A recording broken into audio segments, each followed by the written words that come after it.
we're here to define what a man is, right? Responsibility creates struggle. Struggle creates strength.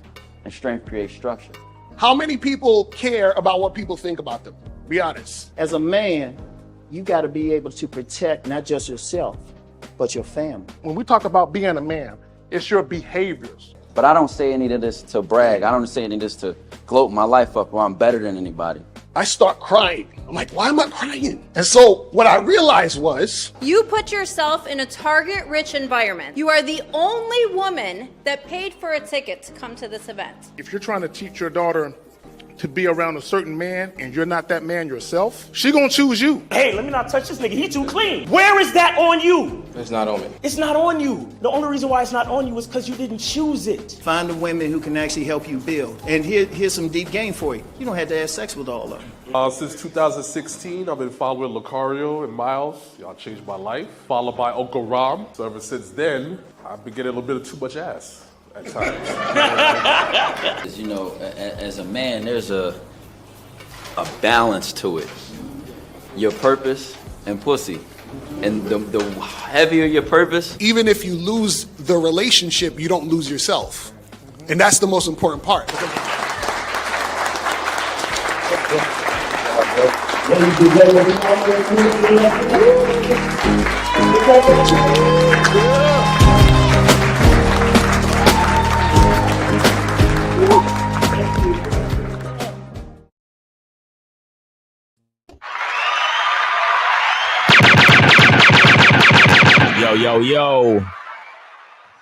Yo, what up?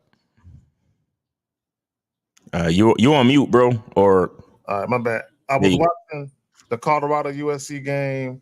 Yo. Hey, look, let me tell y'all something. I'm rooting for Prime and all of that, but I knew that Oregon and USC was gonna hand them niggas an ass whipping. They're not ready for prime time yet. Shout out to prime time. I think they're a good team, but they're not ready to really battle the teams that can compete for national championships. They're not there yet. They're not ready, yeah. And on top of that, some of the key players are going too, right? Some of the key players are gone. Yep, no doubt. But I guarantee you, next year, the year after that, they're gonna be a headache. All right, what's going on, Jay Roman? What's going on, Mr. Justin? What's going on with you, man? What's happening, fellas? Good afternoon. Good afternoon. Afternoon.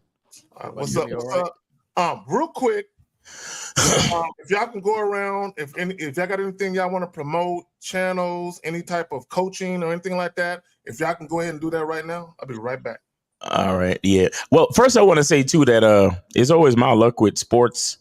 Like if I miss a particular team's games, they'll be winning the whole fucking season. But when I actually find time to watch their games, they start losing.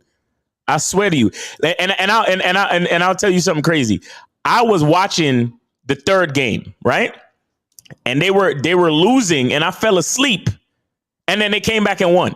So it's like whenever I'm watching, they lose. Whenever I'm not looking, they fucking win. And just now I was watching Colorado and they lose them. But anyway, here go the soap, guys. Make sure y'all get your soap. You know what I'm saying? Get at me on Instagram, Miles in the Game on Instagram, and get the soap. And you could also go to Instagram, you hit the link tree, and you get on the Masculine Identity membership, the Bad Boy membership, and you can also schedule a consultation. Who's next? I just want to double check my mic. Is everything working? Can everybody hear me? Yeah, you sound audible. All right, great. There we go. What's going on, Justin?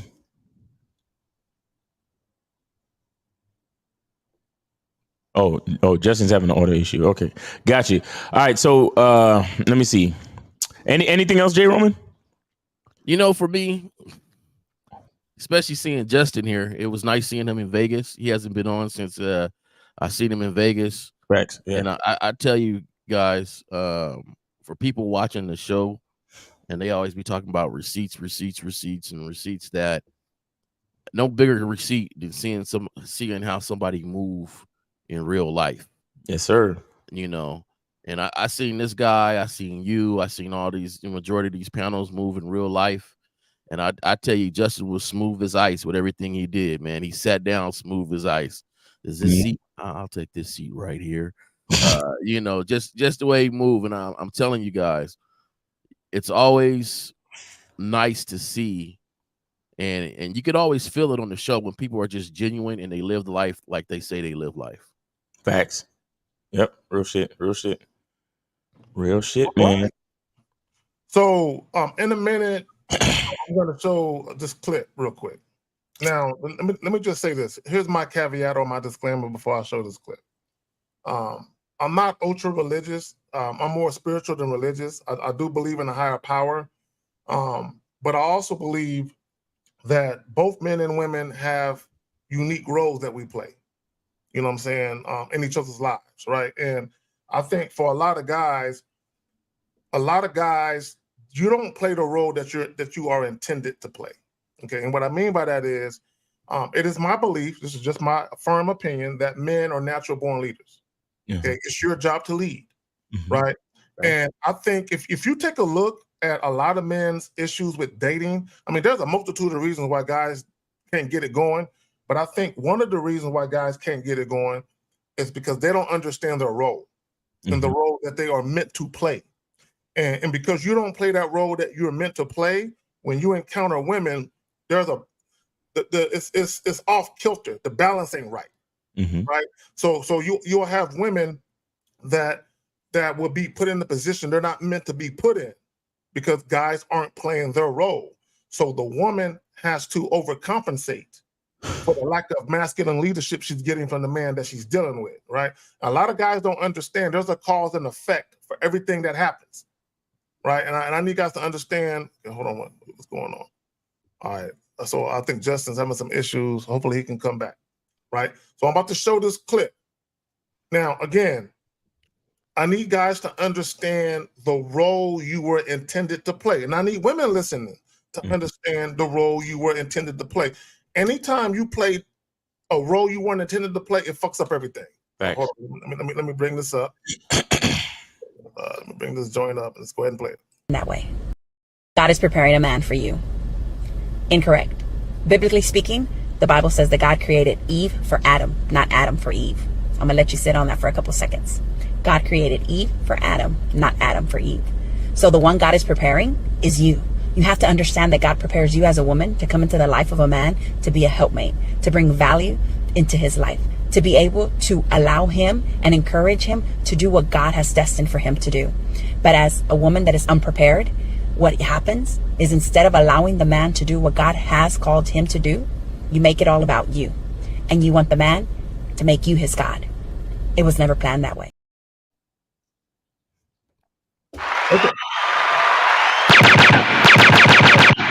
Let the church say amen. Hey, let me just say this, and I'm gonna pass it to my bros. This is why when we tell you guys only deal with women on your terms, this is what that's about. Now, you have to have a foundation, gentlemen. You have to have a foundation. So when Miles and Lucario talk about the vetting process, when Miles talk about being on your purpose, because we have to be. Let the church amen. Let the church say amen about Miles being the burden bearer of that, talking about being on your purpose, and niggas just took that and ran with it. You know what I'm saying? Right. So ran in the wrong direction. Exactly. So what a lot of guys don't understand, your purpose as a man is to be the guiding light for someone other than yourself. Right. It's to have people under your wing that you are responsible for, but you have to be responsible for yourself first. Okay, you have to shout out to the masculine identity. Okay, you have to know who you are before you can lead anybody. Go ahead. I know you got the soul? Huh? You got the soul? The soul? Oh yeah. I already did that. I did that. All right, my bad. I'm Yeah. Hey, you could do it again. Hey. All day. Fuck it. So I just want guys to understand what the young lady is talking about is, now, if you're not religious, you're not religious. But if you, for any man who deals with a woman that claims that she's a religious individual and she don't believe in the hierarchy, God, man, woman, child, right? If you don't believe in that hierarchy, then that woman is not who she claims to be, right? So I want women to understand this, right? One of my favorite words is deference, which means humble submission and respect, right? But I want guys to understand, this is why guys have trouble with women. You have trouble with women because the women you deal with don't respect you, period. That's the real reason why guys have trouble with women. I mean, there's other reasons, but the main reason is women don't respect you. You know, there's a saying, just because someone desires you doesn't mean that they value you. Just because a woman is willing to fuck you doesn't mean she values you. Shout out Boss Mac Top Song. He said, dick is a gift. Dick is a gift. I want guys to understand something. The only way your dick can be a gift to a woman is if you respect yourself and she respects you too. No woman should ever get your dick if she don't respect you. Facts. Real shit. Yeah, man. Look, I be trying to tell them all the time. You know, I be trying to tell them all the time. But you know, but the problem the problem I think with the way the average person sees things is that they don't understand the meaning of sequence, right? They think that, you know, because something comes first, then that means it's somehow oppressing what comes second. You understand? But I mean, everything has a sequence. Everything. You understand? I mean, you can't. You know, there's no way to like, you can't like take a already made cake and then separate each fucking molecule of flour. You understand? And each molecule of sugar and butter. You can't do that. The process is you get the butter, you get the sugar, you get the flour, and then it has to go through a process to become a fucking cake. You understand? But without either one of those ingredients, we can't have the cake. Okay, so it's, you know, it's the same thing with you know, with the family, with society, with the way things work. It's men come first. Men have the logical mindset to create structure for women to be able to be who they are and to get their privilege from us. We make them wives. We make them mothers. That's literally what happens. You understand? And so when we say, hey, listen, it makes more sense for you to do things as far as a relationship goes. It makes more sense for you to do things on my terms. Oh, no, I don't know. I don't know about that because blah, blah, blah, blah, blah. And it's like, yeah, but don't you see that nature already intended it that way?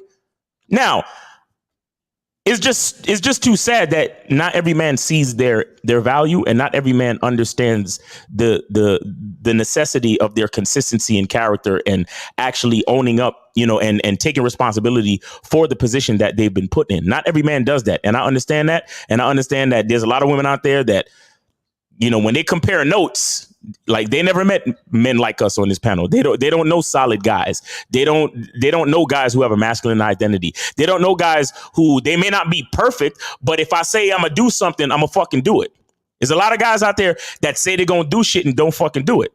There's a lot of guys out there that say they want to be a father, they fuck the girl raw, and then when the baby comes, nah, I don't know about that. I don't, you know, fuck that baby. I don't know that baby. That baby ain't mine.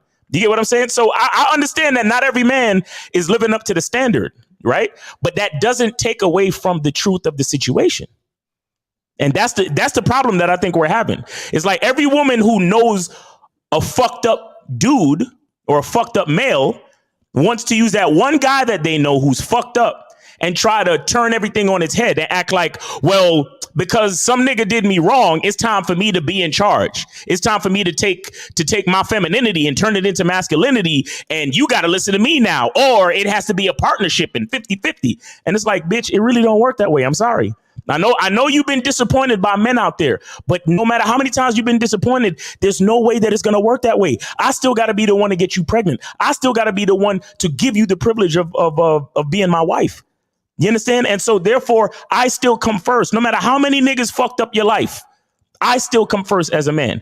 And I think that's one of the major issues. And I think if more men, and I think this is why we basically do what we do. We try to give the message and give a shining example of what we can be as men in order to make this shit make sense. But you guys got it. Yeah, no doubt. It's that was all very well said. And it's kind of like what we're doing here is a resetting, realigning after a lot of things have gone off course. Right. It is, I think we're all very much aware of, it's like using your hands to push back tidal waves. But it's better than not doing anything at all. Right. right? So it's great when you can have a man who has turned his life around, has changed the way he thinks, the way he sees himself, the way he interacts with women, the way he interacts with the world. It's having just one win like that is more than enough, because that sends a trickle effect, because now he's going to affect people in his life. So it's, the guy that, say, I worked with who's married, it's going to affect his wife. And now that's going to change how she interacts with other people in her life. It's going to change how he affects his daughter and how she interacts with people in the family, as well as in school and her friends and all that stuff. So there's a trickle down effect that you affect one man, and to get them aligned with themselves, and it moves down further along the line. Just real quick about the thing about women, adopting certain things. When I see it, I understand it, right? Because we can only know as much as our experience allows. Right. I can't tell somebody what it's like to go surfing. I've never been surfing before. I don't know what it's like.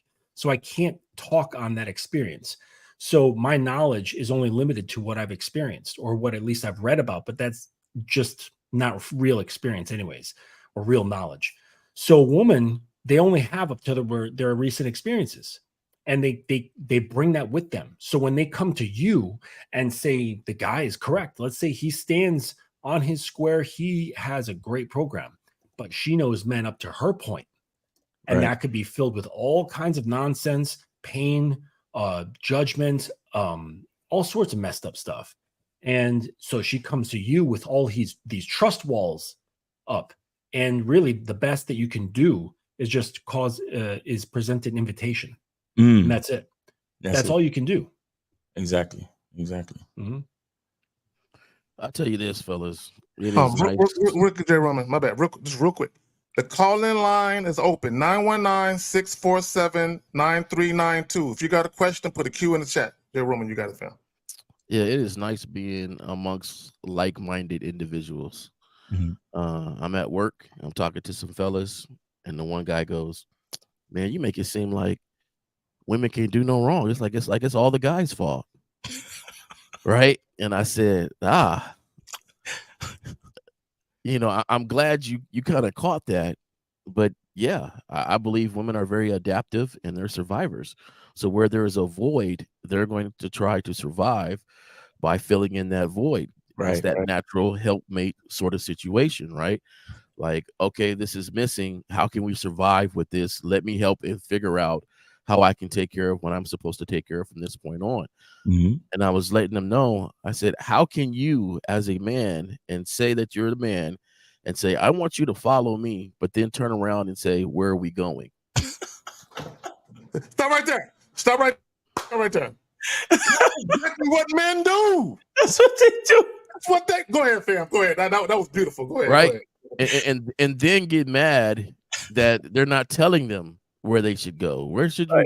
You're not really giving me any input. You're not really. And so at what point does she say, you know what? I need to do this. I need to do this because her responsibilities are behind her.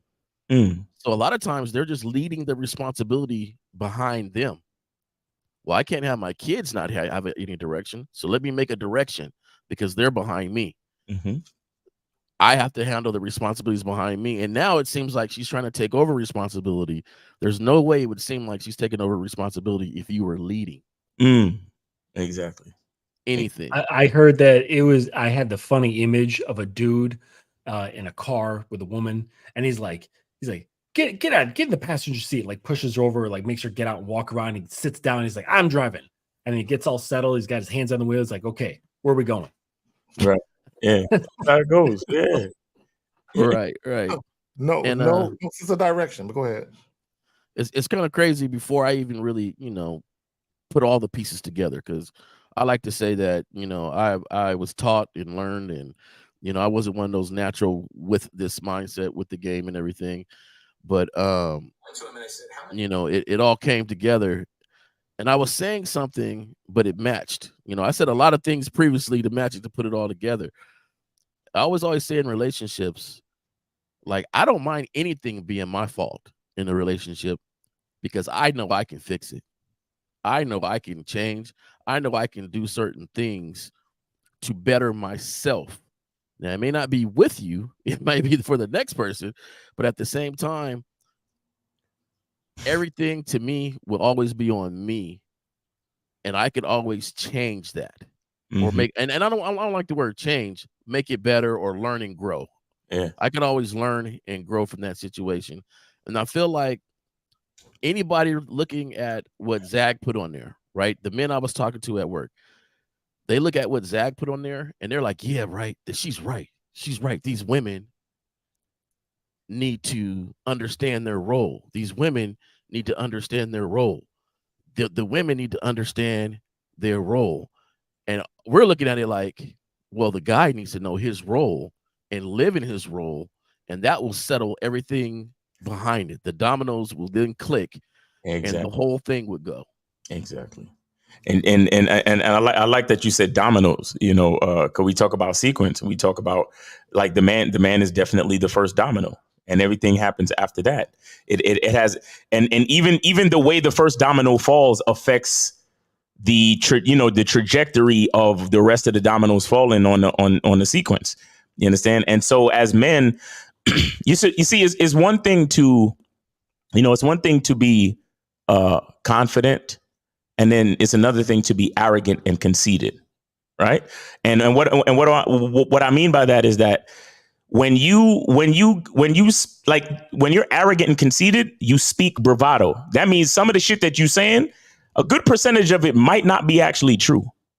You understand what I'm saying? Like, you might be talking about yourself in a certain way, and it's like, nah, bro, now you just being arrogant because I know you. Half of that shit you talking ain't true.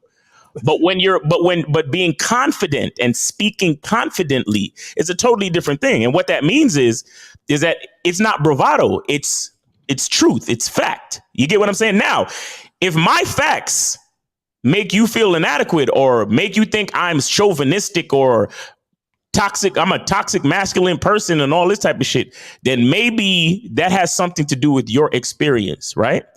But the thing is that there's a lot of guys out here that only speak facts. You understand? And they're speaking confidently. To many, it may sound like arrogance. To many, it may sound like toxic masculinity. To many, it may sound like conceit. But that's because there's so many men who speak out of turn. There's so many men who add too much to the fucking sauce.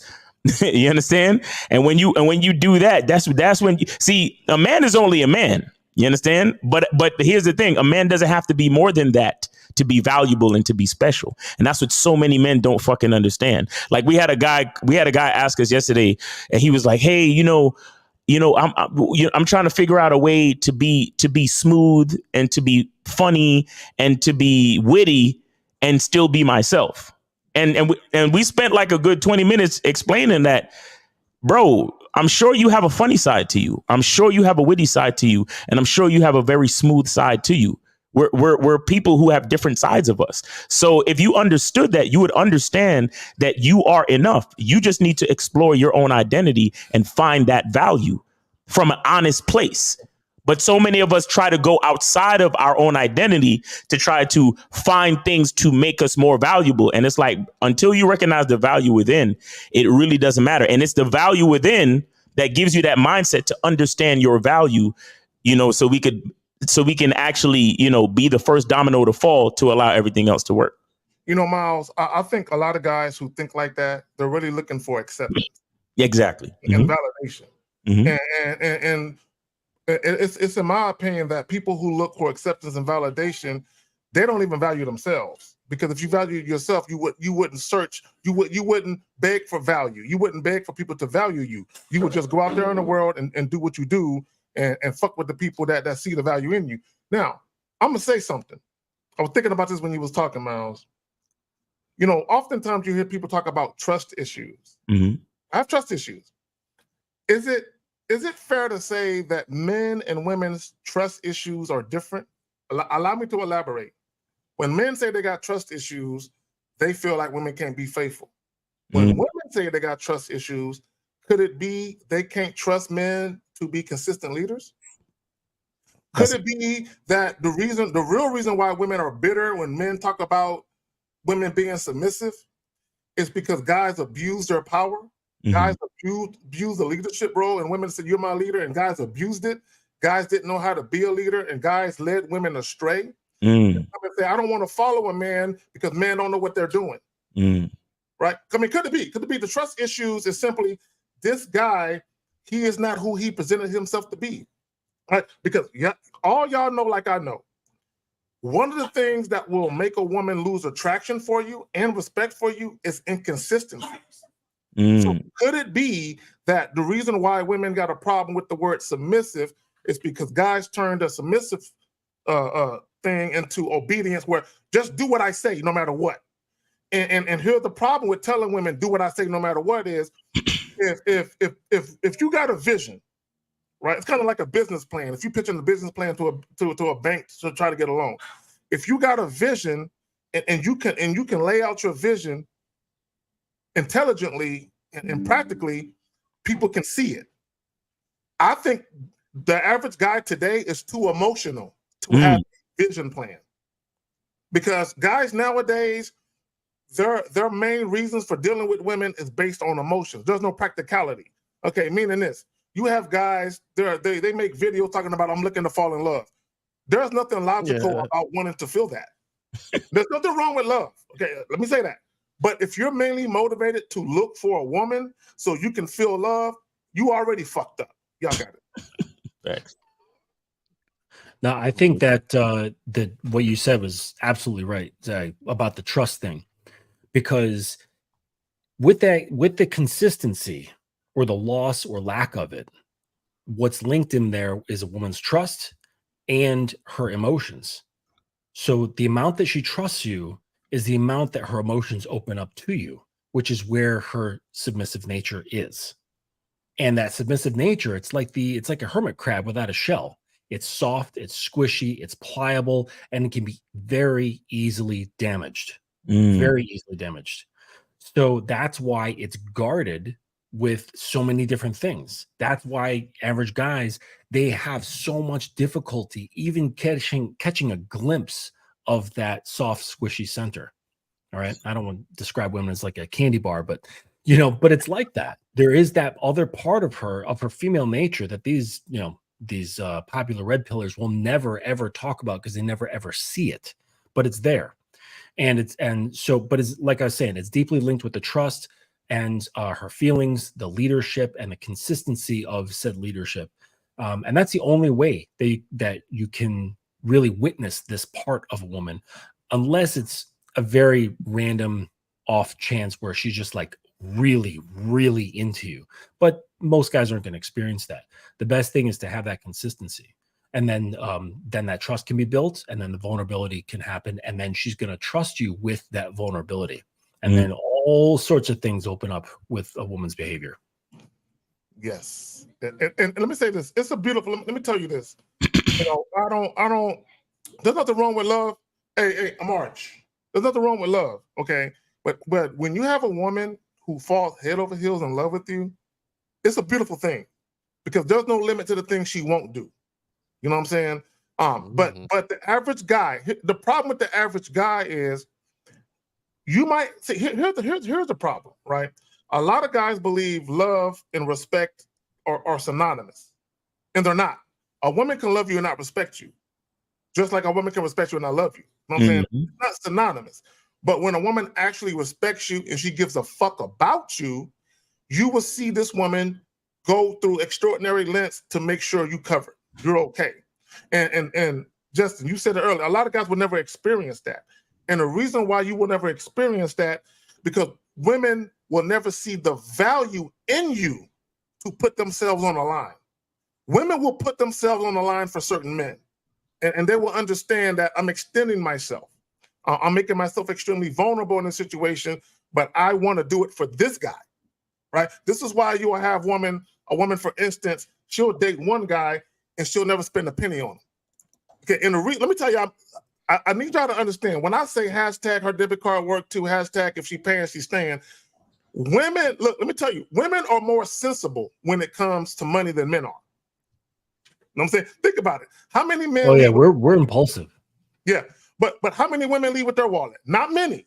And if they do, they're very peculiar about the man they leave with their wallet with. because they see a lot of guys see value in beauty. Women see value in a man's character, which is why she would do certain things for that man, right? This is the problem. A lot of, you know what? I'm gonna pass it to y'all, man, because I can go on for hours talking about this shit. Y'all got rabbit hole. No, I just instantly I thought of at a job, right? You have a job and you have a supervisor. Then above the supervisor, you have your director or whatever. And then you get to your CEO or whatever. So here you have some individuals or some males that they want to be at a job with someone, but have the accolades as the supervisor, but not doing the work as a supervisor. Because the higher you go up, the more you make, but there's also more responsibility. And that's the thing that I feel like a lot of men try to run from, is the responsibility of leading. Treat me like the CEO, but I need you to take over and lead these areas. I need you to lead, but I want you to look at me like I'm the CEO of this company. I want you to follow me like I'm the CEO of this company, but I want to be a lazy CEO. You ever had a boss that was horrible?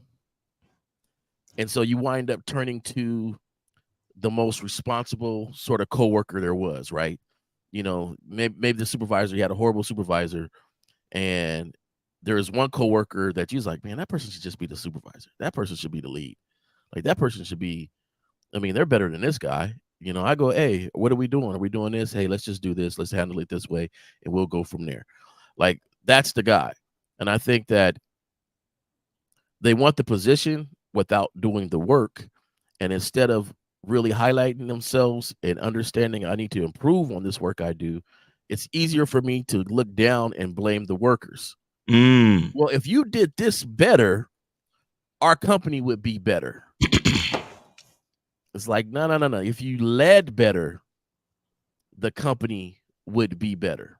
And that's why usually when they come in on a company, they might get rid of a few of the workers, but after a while they be like, hey, we're getting the same product. So fellas, if you're getting the same product with every job that you take over, well, maybe it might be your leadership in that job. And sooner or later they realize, hey, it's the leadership of this job. We got to get rid of that leader. We need a new boss over in that area.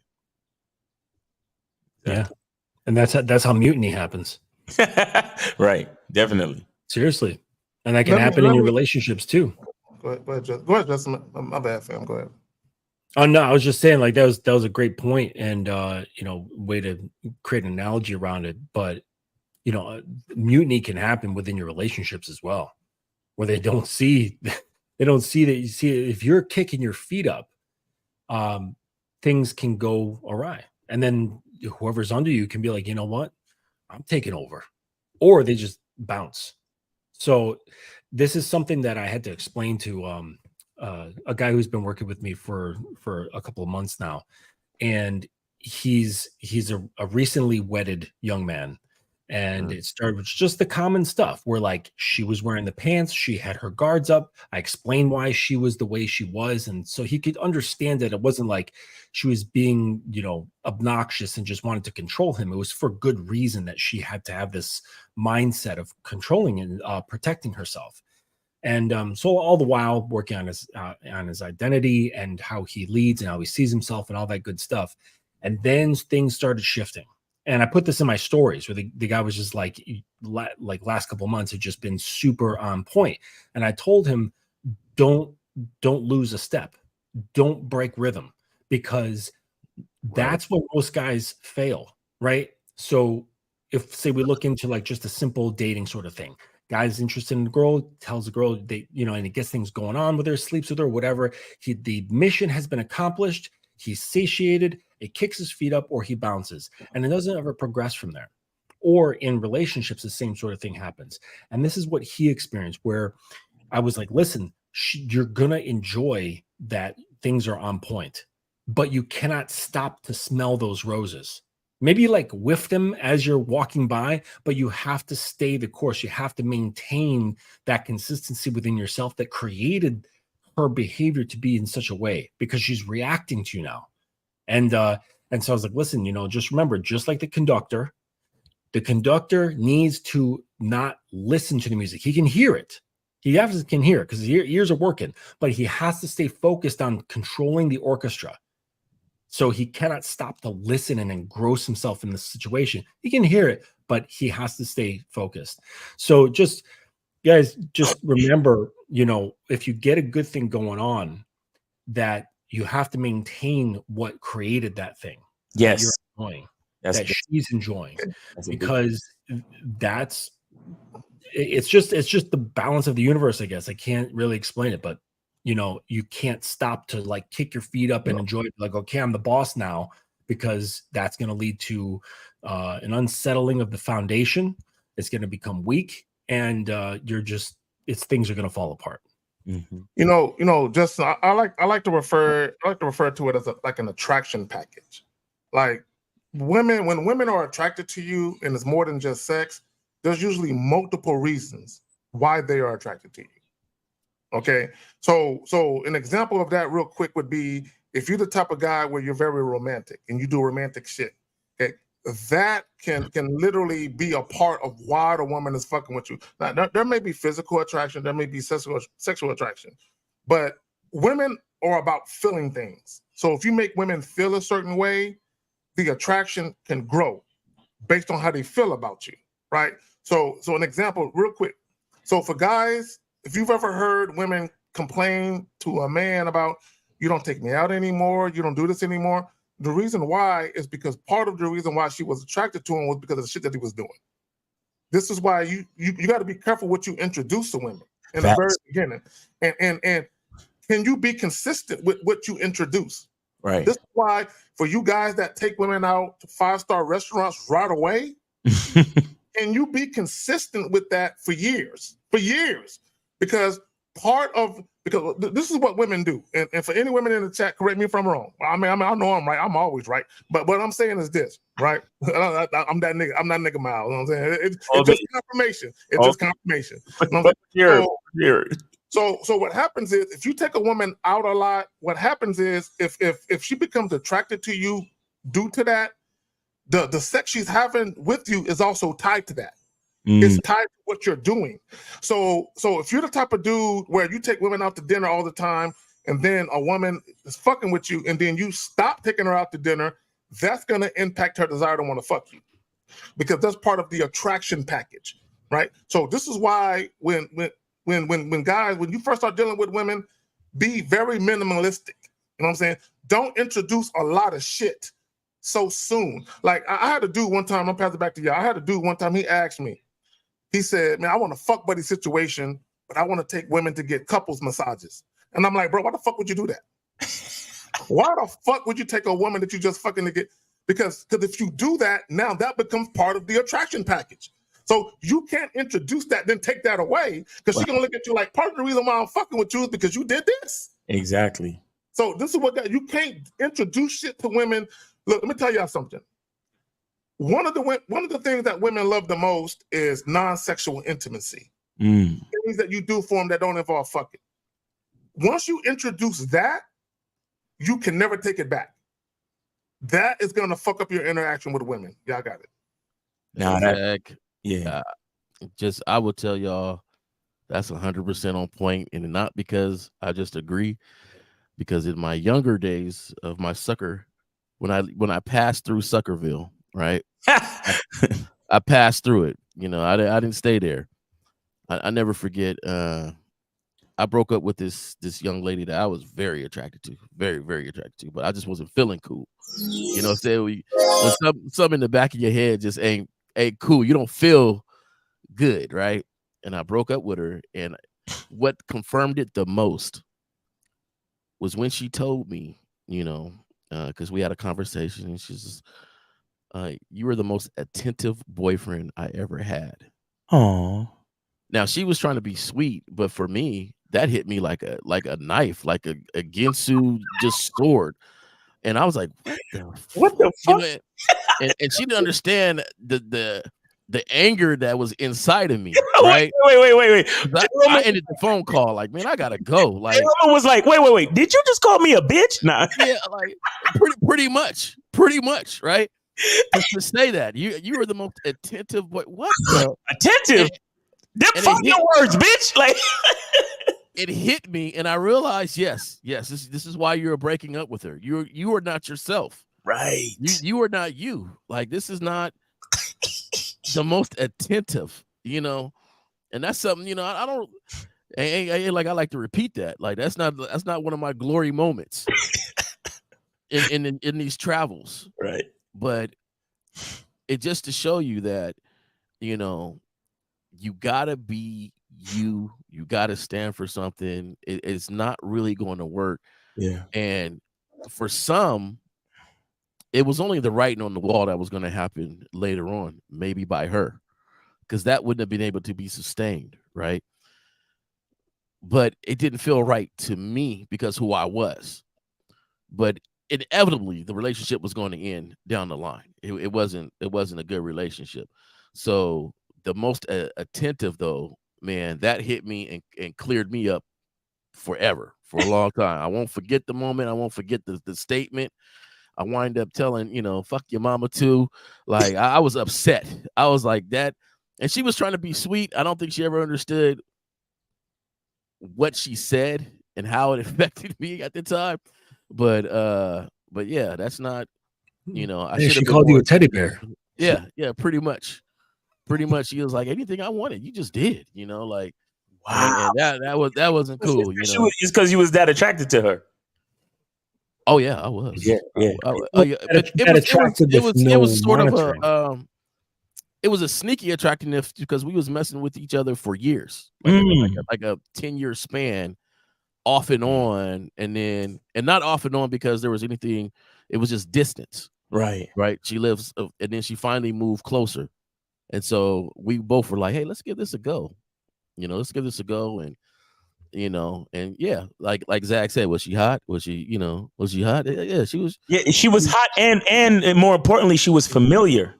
She was hot, familiar, and personality cool. Now, I'm not going to take away.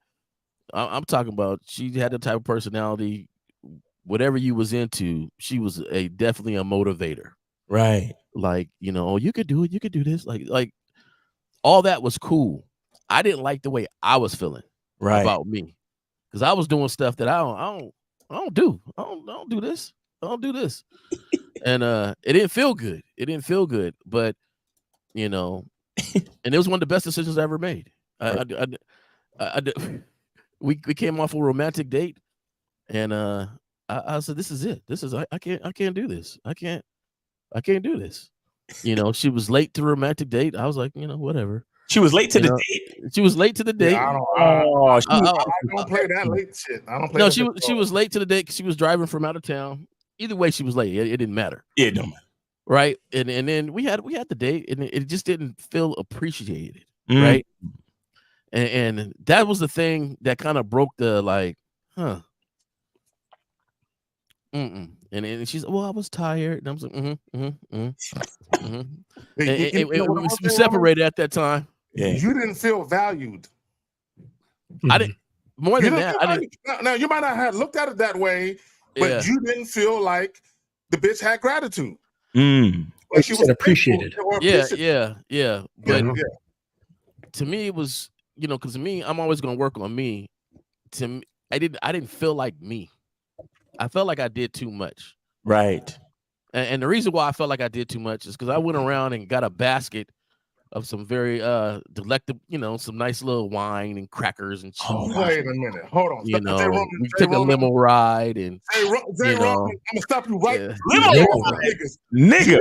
Yeah. Hey, 1950. If you watching this, 1950 told me a story that I would never tell until he tells it first. 1950 was there. Yeah, 1950 was there. He was there. 1950 there was like, nigga, you're a bitch. No, 1950 had his own basket. Hey, No, stop. He gotta be here to defend himself. Stop talking about 50. He gotta be here to. Yeah. We gotta hear. We gotta hear the story directly from his mouth. Hey, man, that's my cousin. We've been around a long time. All right, but I will tell you this. That was the last time we seen both those women. Oh wow. That relationship. And I'll tell you this. For just for men, just for, that's why I always say learn and grow. Yeah. Learn and grow. You don't gotta repeat the same mistake. You gotta learn and grow.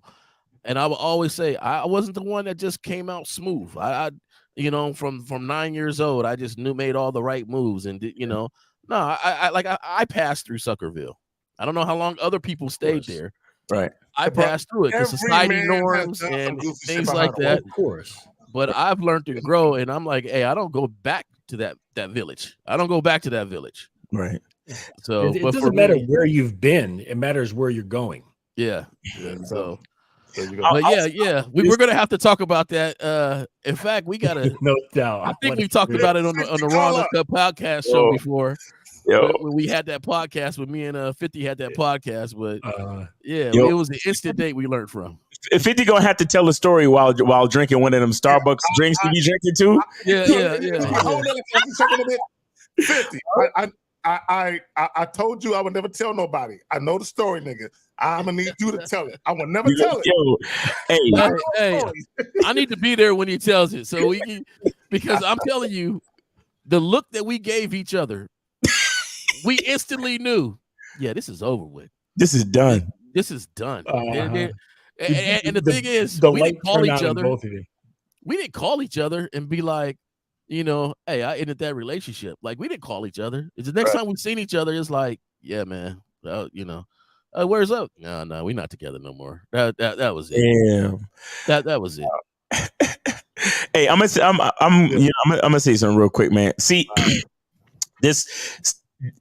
It's consistency, right? Consistency is something very special. And the reason why I say that is because there are things that, as a man, for example, you might treat yourself to, right? And it might be regular for you. So let's just say you're a guy like, you're rich. Let's just say you're a millionaire, billionaire, whatever. And, the type of things that you do, like you go out on a yacht, you do this, you do that. So those things are like everyday things for you. And you bring a woman along for that. You understand?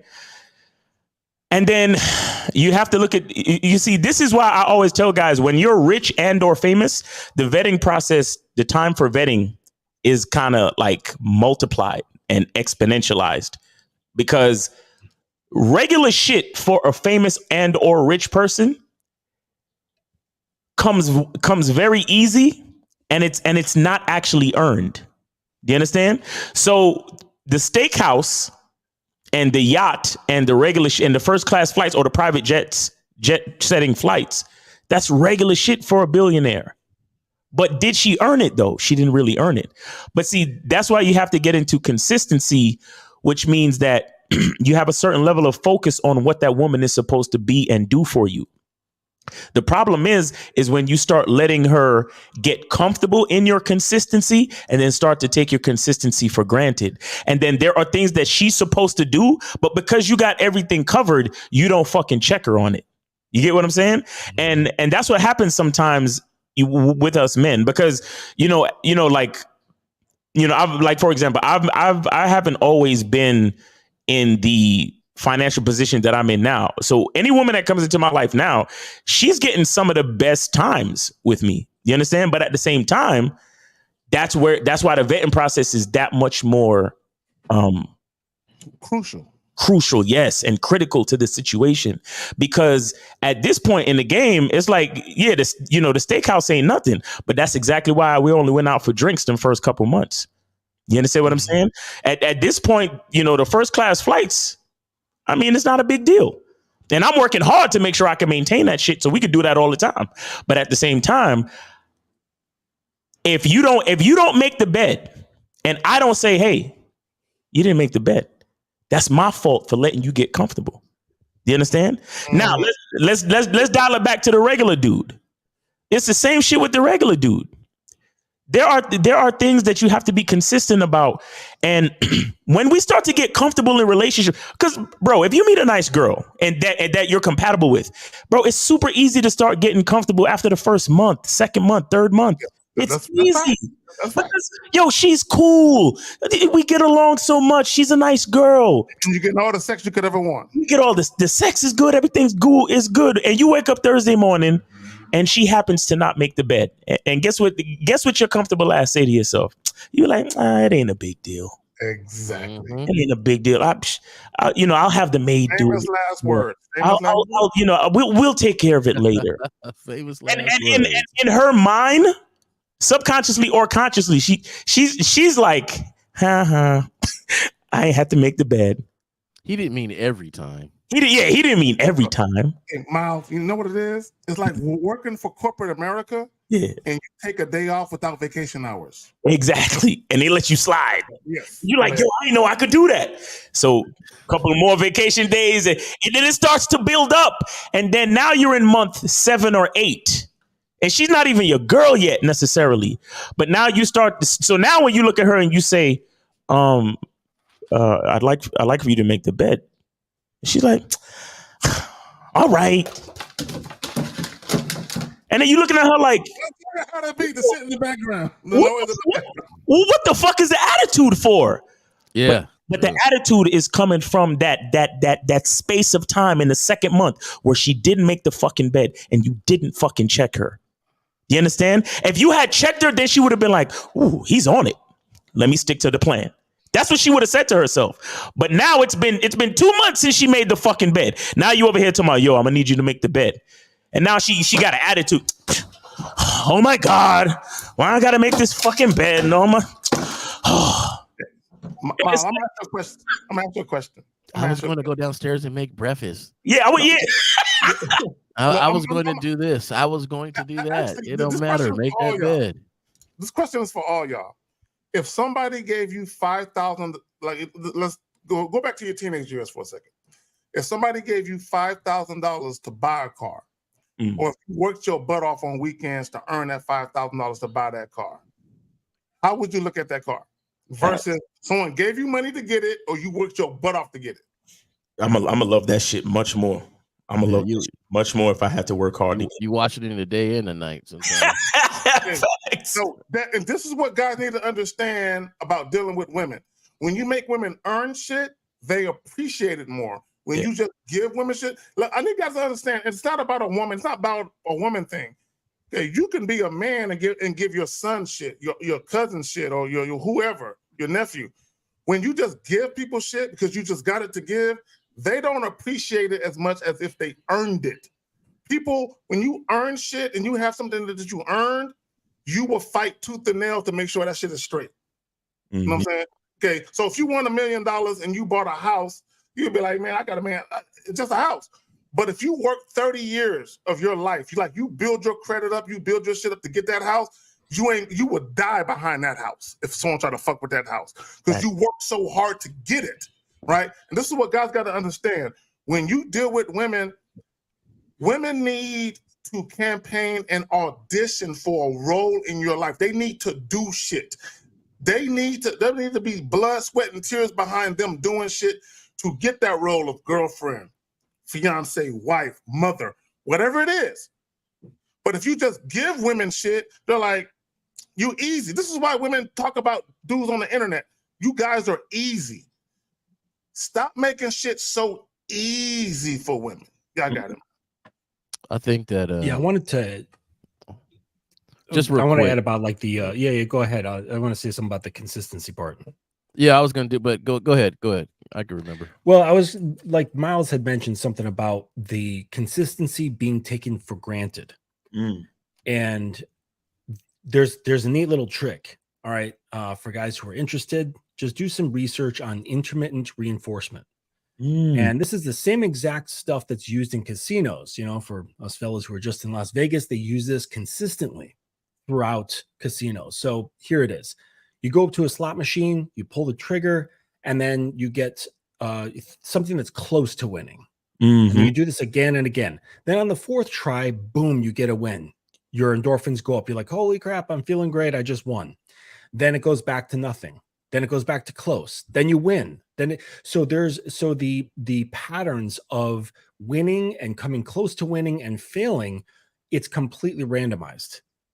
So there's no real understanding of okay, this is going to keep working again and again and again. If you were to win every single time, sure, you'd be happy because you're making a lot of money, but eventually your brain would get bored. You would go on autopilot, just pulling win after win. There would be less fun involved. So do some research, fellas, on intermittent reinforcement and how that structuring works. And then you combine intermittent reinforcement with positive and negative consequences, right? So a positive consequence of doing something. So like the bed making. She makes the bed because you told her this is what I'd like to see in the morning. Then you make acknowledgement. Baby, I see that you made the bed. It looks fantastic. I love that. And then you give her a small reward that's equal to that level of behavior. You know, you're like, oh, I just booked us a trip to Hawaii. Like that doesn't make sense. No. Right. So you make it you make it on par with that by knowing what she likes. Right. So you first have to know what sort of things that she really enjoys, and you get or do that little thing. And then you say, this is because you've been consistent with making the bed. Okay. Now here's the thing. You don't give a reward every single time she does it, because that's like winning the slot machine every single time. Right. So then she comes to first expect it, and then after the expecting or the expectation is becoming numb to it. And then the rewards are no longer seen as rewards. It's just, this is part of the thing.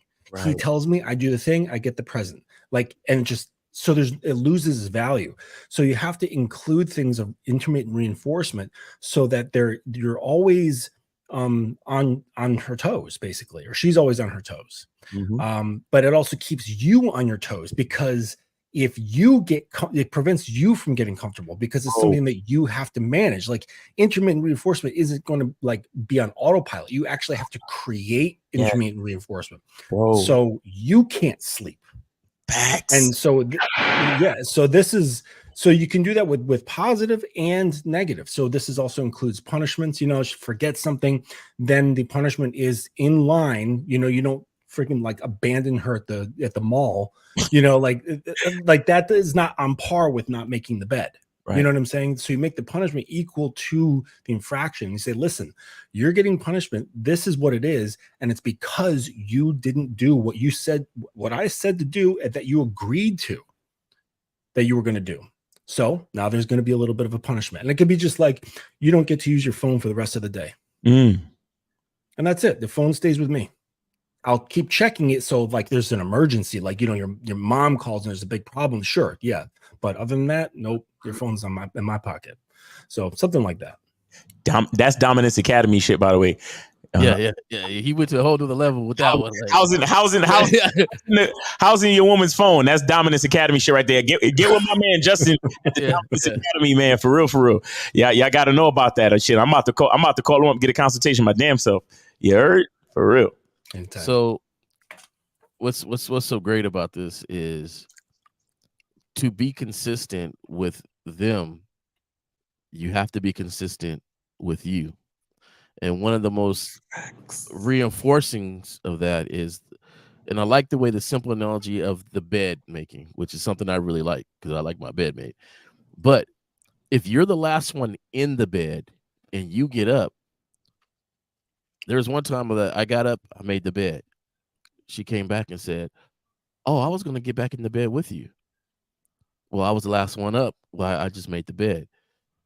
That reinforces that, yeah, it's not something that I want done that you do, but it's something I want done. And it lets them know that the consistency is within you when it comes to the things, and it goes back. We'll take it one domino step back. It has to be something that you actually like to be done, because it's easier for you to enforce that. So I'm not telling, you know, and I'm quite sure Miles not telling all the guys out there, hey, you need to get up, tell your woman to make the bed. Because if you didn't like your bed made like that, then it's not something that you're going to easily reinforce. Because when you're the last one in there and you get up and she sees that you don't even make the bed, and she's like, well, why am I making the bed? Right? Do you really like your bed made? I used to come over here, your bed would never be made. So, but if you come over there and the bed is always made, it's easy to say, hey, you know how I like my bed. You know how I like or how I do my program. Facts. So, but you got to know yourself and know what you like for that to happen. And so once again, it trickles back down to you doing work and not easily pawning it off on her.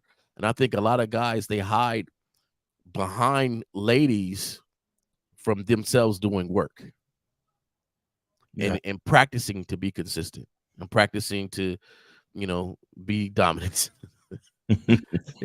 Yo, that's why I talk about masculine identity. Because as men, to really influence a woman, and guys, call in 919-647-9392, 919-647-9392. The phone lines are open if you got any questions, man. But yeah, as men, I try to get guys to really get into their identity because you want it to make sense. You understand? You want it to make sense. Like for example, my bed is, you could, if anybody wanted to check, I could drag this camera down and show you right now. My bed is made right now. You get what I'm saying?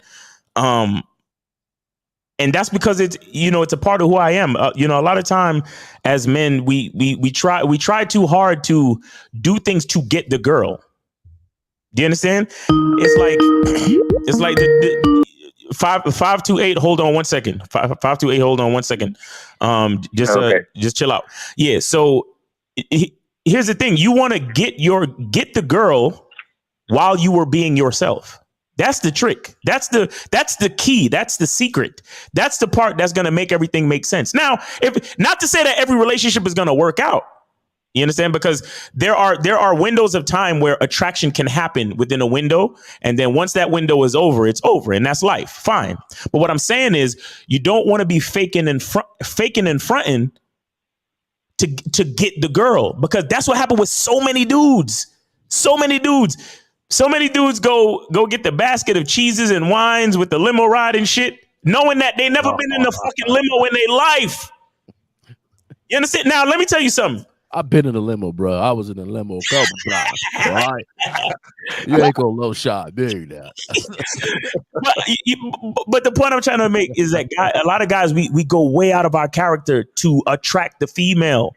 But at that moment in time that you actually attract that female, you were not actually being yourself. And so later on, the truth comes to light, and she's like, "Wow, you're not that guy. You're not that fucking guy anymore." And that's why I don't want to be with you no more. And that's why shit fizzles out. But Zach, you got something to say before I get to the call? Real quick. Yeah. If you do not adopt this mindset, women won't value. If you don't value yourself, women will never value you. Exactly. So to your point, a lot of guys, they place a lot of value in gaining access to women sexually. But they also devalue themselves by trying to do it. So if you lead with your money, if you begging women, if you spending 4 hours and that nigga that called into Lucario show, if you spending 4 hours Netflix and chilling to get some pussy, 5 hours, she won't value you. It'll be a movie I like. Value. Anytime you value pussy above your own standards and your integrity and your honor and your dignity, women automatically have no just cause to value you. Y'all got it. He was watching 10 Things I Hate About You. What was he watching? I want to know what were you watching for 4 hours? Oh shit! All right, so we got 528. It better be Band of Brothers or something that you wanted to see. 528. You on live with the Manhood is a skill set show. Name, age, city. What's on your mind? Hey, what's up? I'm Jorge from Guadalajara, Mexico, and I'm the guy that the other day I was talking with Kay Sagan by chat, and I'm the one that downloaded the videos of his old channel. So I was going to tell him if he wanted to send it to me to send the compilation of the videos that I have. Oh, because I already have, dope. and just to see if he gets the link to download the content. Zag, where you at, bro? You got a live fan here asking you something. Okay, my bad. Okay, all right. Can you ask the question again, fam? I just disappeared for a second. Yeah. Okay, I'm the guy that downloaded your videos. I don't know if you remember that I told you that I have some of your old videos of your old channel. Okay. Okay. So what's your question? What's your question, man? No, just to send it to you if you want it, and to see if you get them, because I already have them on the link. Okay, so are you saying you sent me something? Is that what you're saying? Yeah, just send it to you, and just to see if it reaches. Because honestly, man, I gotta tell you, man, it really messed up that you lost the old one, man. Because I really like them. I really like them. I mean, it was precious, man. Honestly. You talking about the old videos? Yeah. Yeah, bro. Yeah, Yeah, he's saying that he can send you a link and send you some of your old videos if you haven't got any of your old videos. You the dude who emailed me with the Dropbox shit, right? Yeah. I just send it to you because I remember that I could put the videos in a drive, in Google Drive. So I just made it easy there. So I don't know if you already got them because I just sent it to you just right now. It's like 140 videos that I have. Just the one that I like the most. So hopefully it helps you. I don't know how. And I send you a donation too in PayPal. Because I really appreciate your work, man. Okay, so caller, this is what I'll do. In a minute when we get done with the live joint, I'll check my email. I'll check the Dropbox and the donation. Mad love for you. I do appreciate it, and we'll catch up on the back end though. And also, I want you to join the Patreon. I'm gonna start dropping videos that are just for you guys that YouTube will never get. Just Patreon dudes. So hop on the Patreon too. So caller, wait. So you emailed him already? Yeah, already. Yeah, already. Zach, did you got the email? You know who it is? Hold on. Let me look. Because I just want to make sure. I just want to make sure before I go by John Carson on the when I chat. I go by John Carson. But is your name Jorge? Yeah. Jorge. Okay. I got you. All right, perfect. Yeah, man, it's pretty valuable, bro. Honestly, it's golden. That's why I'm just so inclined for you to continue with this. Yes, and the video has emotion. You told me that day that was shooting that had the emotion of the moment, right? But honestly, I don't know how could you replicate that. But honestly, man, it was really good content. But those videos that I sent you is like 140 videos, so I don't know how much you have like right? Man, how didn't you just save it in your PC, man? Honestly, I say, look. So I'm gonna say this so everyone can hear. The only videos I got saved are live streams. With myself, Jay Roman. There's some with Mr. Justin, Coach Justin, and definitely Miles. But the videos I did by myself, like the 10, 15, 20 minute videos, all those are fucking gone. Okay? You'll never get done. Well, not 140 of them. They're like 40 and 140. So it's quite a lot. But man, I think you had like 1,000 videos. So I really need that video. Videos that YouTube anyway. 1,200 to be exact. 1,200. A lot of fucking content is gone. Yeah, you messed up, bro. I don't know how you didn't say them, but anyway, man, I really appreciate your content, and I started watching Miles and Lucario like from 2017. So I really appreciate also all the work that you have done, right? Yes. But I mean, So much. I don't go out a lot because I work and I have my own business like online. So I haven't gone a lot, gone a lot like out. But like last weekend, I went out, and also the weekend that before, and I just went out like 2 Fridays, and those days I put a work. So honestly, your content is pretty valuable, and it works. And I really appreciate you guys' work, Miles, Locario, and also send a donation to J. Roman. But I didn't have like the PayPal from Mr. Justin or Miles, so I couldn't send a donation, right?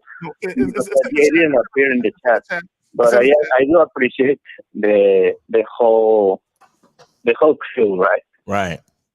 All right, bro. Well, we appreciate you, bro. And K-Zach gonna get back with you so we could get the videos. All right, bro. There we go. Thank you, Carl. Appreciate you. All right. Thank you for your time. Much love. Appreciate you. Adios, amigos. All right. There we go. All right, so guys, we had a couple other callers call in. Skype was not letting me merge the call, so y'all could call back. I think there was a 581 number or a 518 number. Y'all call back. All right. That's what's up. That's what's up. Or no, 850 is an 850 number. Y'all could call back.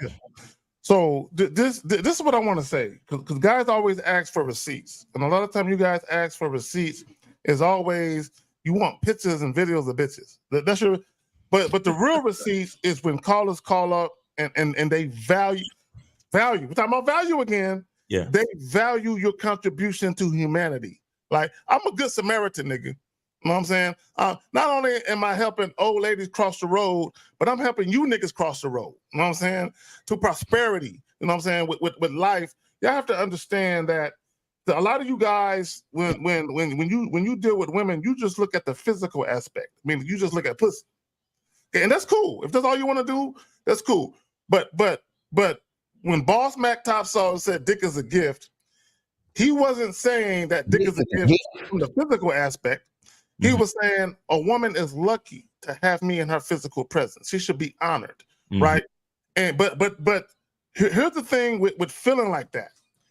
You owe it to the woman to lead her, you owe it to her to lead her.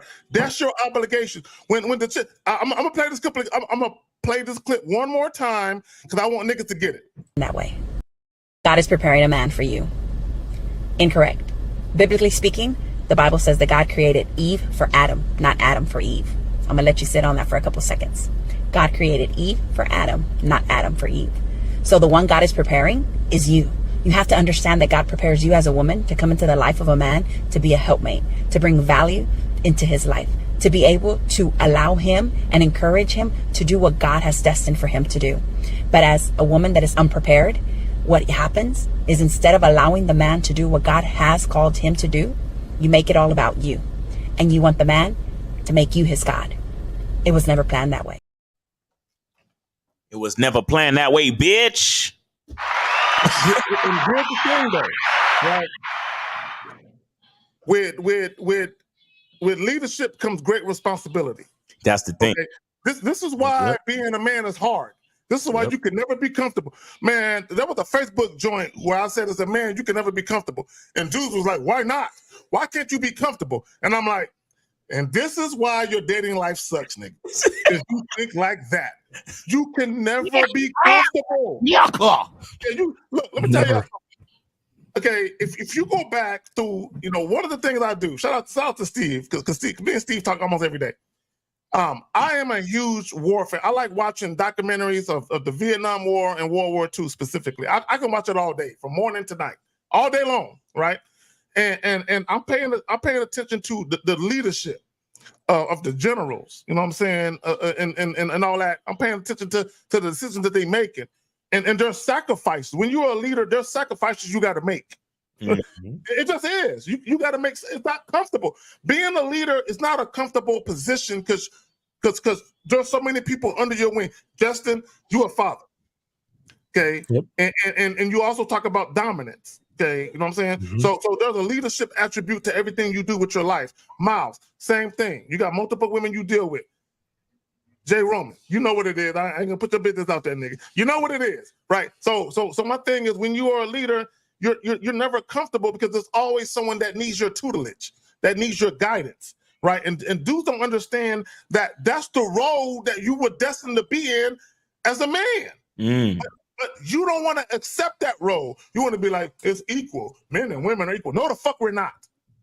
Okay, and the reason that I assure you it is, any man who thinks men and women are equal. Now, if you're talking about the job, cool. I'm cool with us being equal at the job. We make the same amount of money. I'm cool with that. But in relationships, no, we're fucking not. If you do not accept your role as a leader, then that means someone got to lead. There is no equal leadership. 50-50, no, nigga. Somebody got to lead. So if the woman has to lead the relationship, she's out of balance. She will grow to resent you because of it. Y'all got it. Yep, that's facts. It's true. I want to just quickly address a question that was posed to me a little while back, and he asked it twice. So I just want to touch on it really quick. He was asking about like how I would approach different subtypes. Hold on, 732. Hold on 1 second. Go ahead, Justin. Oh yeah, it said how would you change your training approach based on subs archetype, like a service versus a brat or so on? And I would just say this, that there's always got to be a baseline foundation that is based on you, right? Mm-hmm. And this is what all of us men here can relate to. Now, how your program goes is based on your individual wants and desires and needs. And so that's where it kind of deviates, right? So I can look at us and know that we are all grounded on something very similar and very simple and basic as men. But then as it grows, as it comes up off of that foundation, the houses might look a little bit different.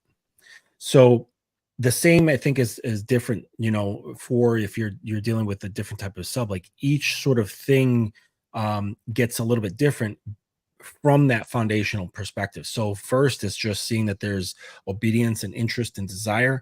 And then from there you can train, because yes, of course, you're not going to deal with a brat. You know, brat is someone who purposely pushes buttons and tests and said, you know, where you draw a line and they're like, look, daddy, my toes over the line. What are you going to do about it? Right. And they keep pushing and pushing and pushing. And sometimes it's a joke and sometimes it gets under your skin. You're like, hey, like cut it out. And, you know, and then the services, they're just really like just super obedient and that's just what they want to do. So of course you're going to have different approaches towards these different personality types, but it's important that you have a solid foundation in who you are as a man first before dealing with any of those details, because you're going to get caught up in the details and start fixing little things, you know, like, oh, let's change the, you know, the lights to look like this and the door handles to look like this, and you fix up your house, but you haven't addressed the fact that you've got a shitty foundation. So you got to make sure the foundation is super solid. Then you can worry about the details and the color of the siding and what kind of, you know, pipes you want in the home or whatever, you know. So just make sure that that's addressed first. I like to point out just the beautifulness in your statement there about the foundation. Here you got 4 different guys right now, and we're all different. But to relate and talk about that base of knowing yourself first before any direction you go in on what type of individual you're going to be. And I think that's another thing that gentlemen can look at compared to other things or other channels they might look on the show. This is not a cookie cutter sort of thing.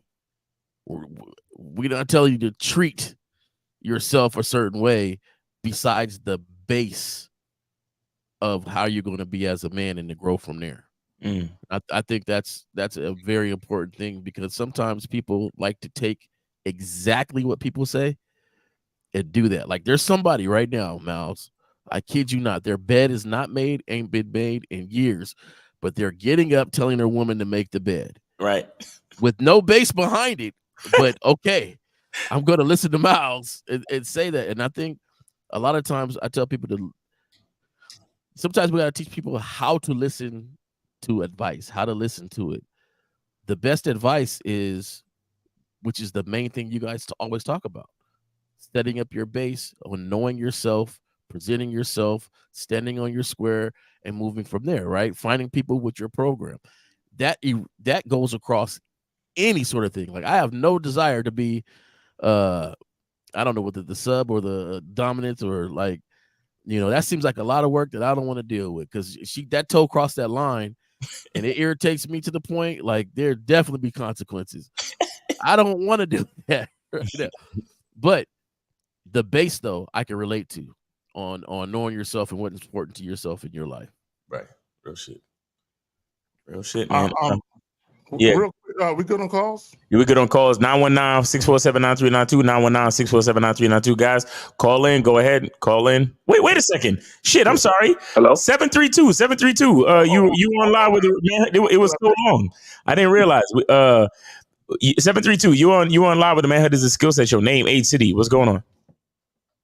Can you hear me? Yeah, we got you, man. Thanks for waiting. Yes.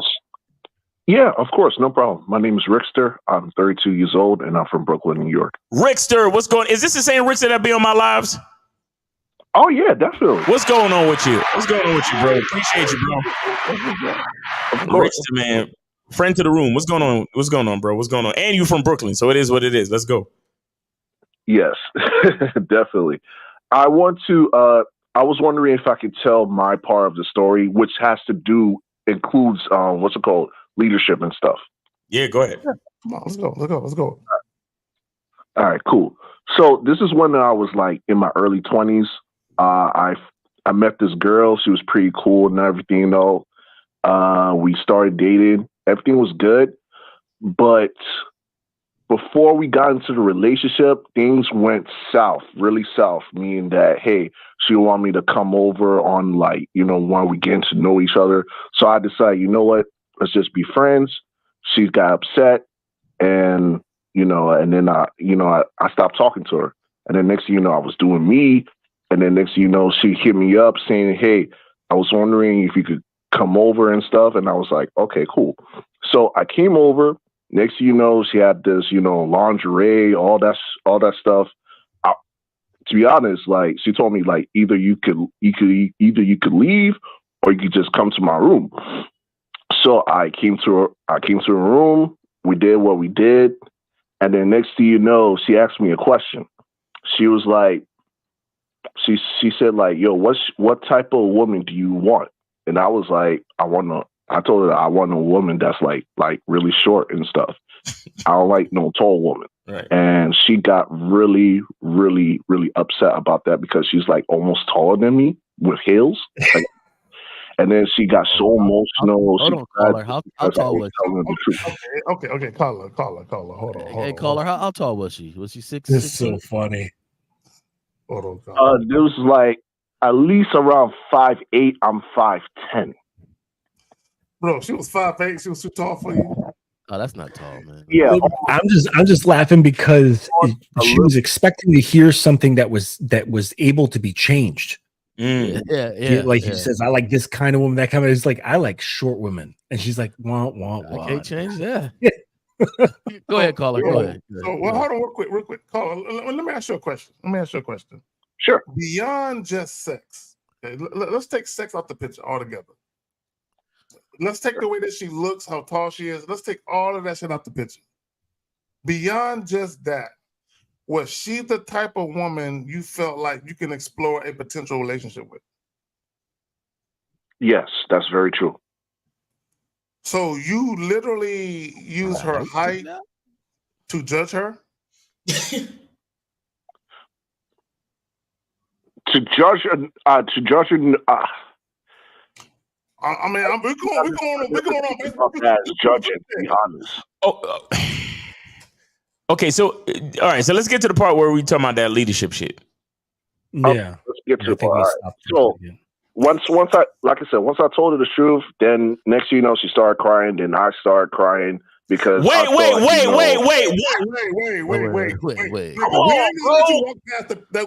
on, bro. Rickster, fellas, he was in his early 20s. So right, you were young then. Okay. Go ahead. Yeah, I was young, and this was like my first girlfriend. Younger age, but go ahead. Yeah, and then next thing you know, I start crying. Next thing you know, she started holding me like I was like some type of. I can't take it no more. I can't take this. What the fuck is going on? Hey, caller, I want to hear this story. Go ahead. I want to hear it. Go ahead. Or we could skip ahead to the leadership. The leadership part. Yeah.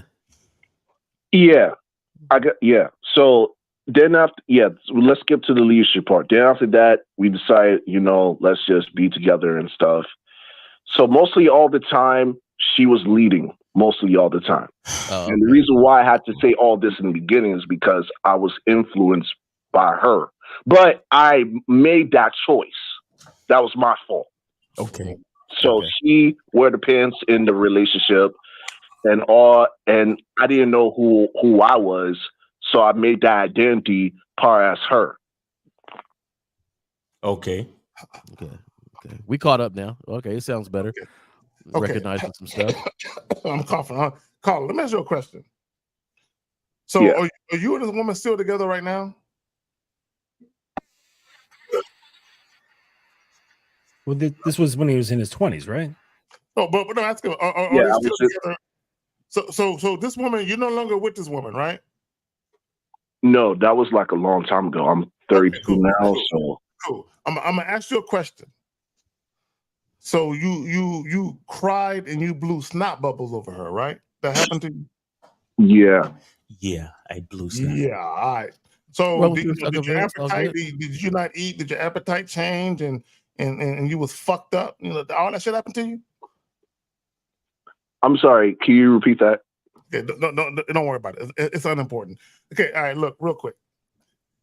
I'm gonna let y'all speak on it because I'm about to talk hella shit in a minute, but I'm gonna let y'all speak on it. He realized now. And he called to let us know that when he did not display leadership, he was following her and it wasn't a good thing, and the relationship ended. And he decided from that point on to learn and grow and be a better leader when it comes to relationships. Is that what you're talking about, caller? Yes. Yeah. Makes sense. Yeah. That's good. Appreciate the story. Yeah. No problem. I'm glad you learned from it and you can recognize your mistakes in that, because a lot of gentlemen will leave relationships and still blame the woman for everything. Right.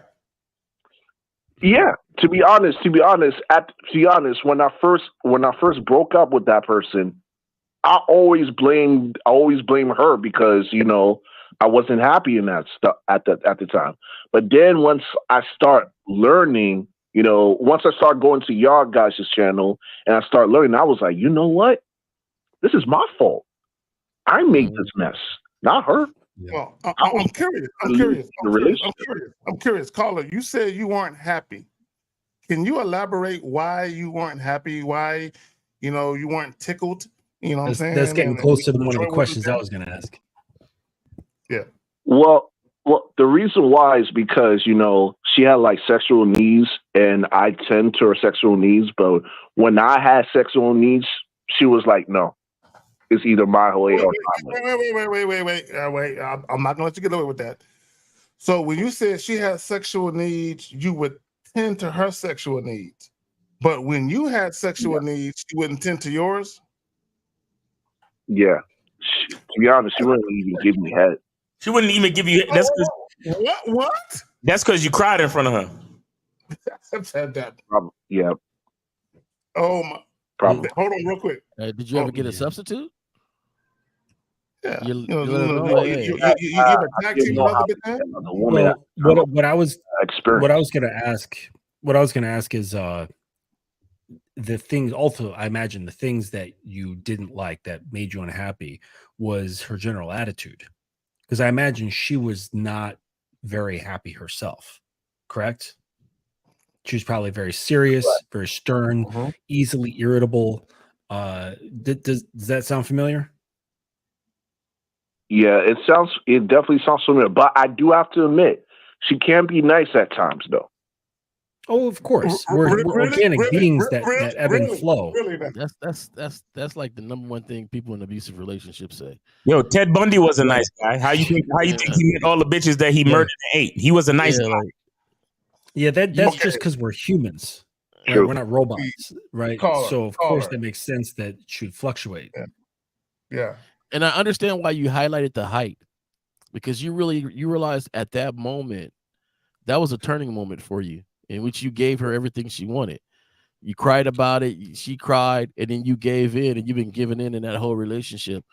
But that was the pinnacle right there, because you said, you know what, I'll smash, but I ain't really attracted to her. She's a little too tall for me. And inside, you just wanted to bounce after that. Like this was fun, but you didn't. You chose to stay, and you got emotionally suckered into a relationship. Whenever you cry to get in a relationship, if you started off like that, that ain't good. Well, my Jay Roman, my question, caller, before you respond to what Jay Roman said, and I do want you to respond to exactly what he said. Do you have any insecurities about your height? Any insecurities about my height? Yes, sir. To be honest, when I was younger, yeah, because I always think about like, hey, maybe if I become like 6 foot or something. But then I started to, accept my height and stuff. Okay. You don't have a choice. What I'm asking you is this, specifically as it is related to this particular woman. Do you have any insecurities about, or did you rather have any insecurities as it related to this particular woman that you're talking about? Any insecurities about the woman that I was talking about? When it comes to your height, yes. To my height? Yeah. To be honest, I never thought about it that way. With the height thing, to be honest, the reason why I wanted the height thing is because, I like girls who's shorter than me. That's all. Yeah. So it was probably just a general thing that he was insecure about as a youngin. So when he encountered that woman, it was a thing. Yeah. Yeah. And plus she did ask me the question, hey, what type of girls are you into? And I said, girls that's shorter than me. And then she took, but see, let me tell you something. That's not a type. That is that you see, and of course that's when you didn't have any game and blah blah blah. Because if I'm in a room with a chick and she say, "What type of woman do you like?" I'm like, "What the fuck you mean? You like bitches that look like just like you?" And I start describing everything about it. You understand what I'm saying? Because you don't sit there and talk about other women when you're alone with a woman. You know what I'm saying? Like that's not what you do. You celebrate what's going on in front of you right now. So what kind of women do I like? And then I would literally just start rattling off descriptions of her right then and there. You understand? As I move closer, as I start touching her, as I start, getting in and start giving out sexual descriptions too. You get what I'm saying? And see what was really going on. But again, we established that you told this story at a time when you were still gameless. So it's okay. Yeah. Yeah. Yeah. With a question like that, it's like, let's not talk about other women. Let's talk about you. That's what I want to talk about. That type of shit. Exactly. So caller, I got a question. Do you feel like you got pushed into that relationship? To be honest, to be honest, I never felt that. I think it's because I had needs too that I wanted the relationship, because one, I never wanted to be alone, because I didn't know as a man you're supposed to get to know yourself and figure out who you really are and challenge the world. I keep forgetting that this story is of him. Right. This is not present. You say some shit. I get triggered. I'm triggered. Stop talking. I feel some type of way when I hear you niggas say I don't want to be alone. This is his 20. This is his 20-year-old saying this though, not his 30-something-year-old. Look. Let me say something. I understand that when niggas is young, niggas do dumb shit, but at some point we got to stop giving niggas a pass for being young. And because I didn't feel that way when I was in my 20s. I didn't feel the way that he feels, not at all. You know what I'm saying? So here's the thing. Society has fucked men up. Society has fucked y'all up. Yeah, society has got y'all thinking that you guys should think and move in a certain way. So when we get at y'all, this is why, especially on the Real Game No Theory joint, every Sunday, 11 a.m. Central Standard Time, by the way. This is why we get so much pushback. Because we're like, why y'all so mean? A lot of you guys don't understand anything about solitude. Okay, let me explain to you about solitude. Solitude, you can be alone, but you're not lonely. A lot of you niggas feel lonely if a bitch is not up under you. Mm-hmm. If you ain't fucking or a bitch ain't up under you, giving you compliments and telling you how cute you are, a lot of you niggas feel like your life ain't shit unless a bitch validates you or stamps your bitch ass.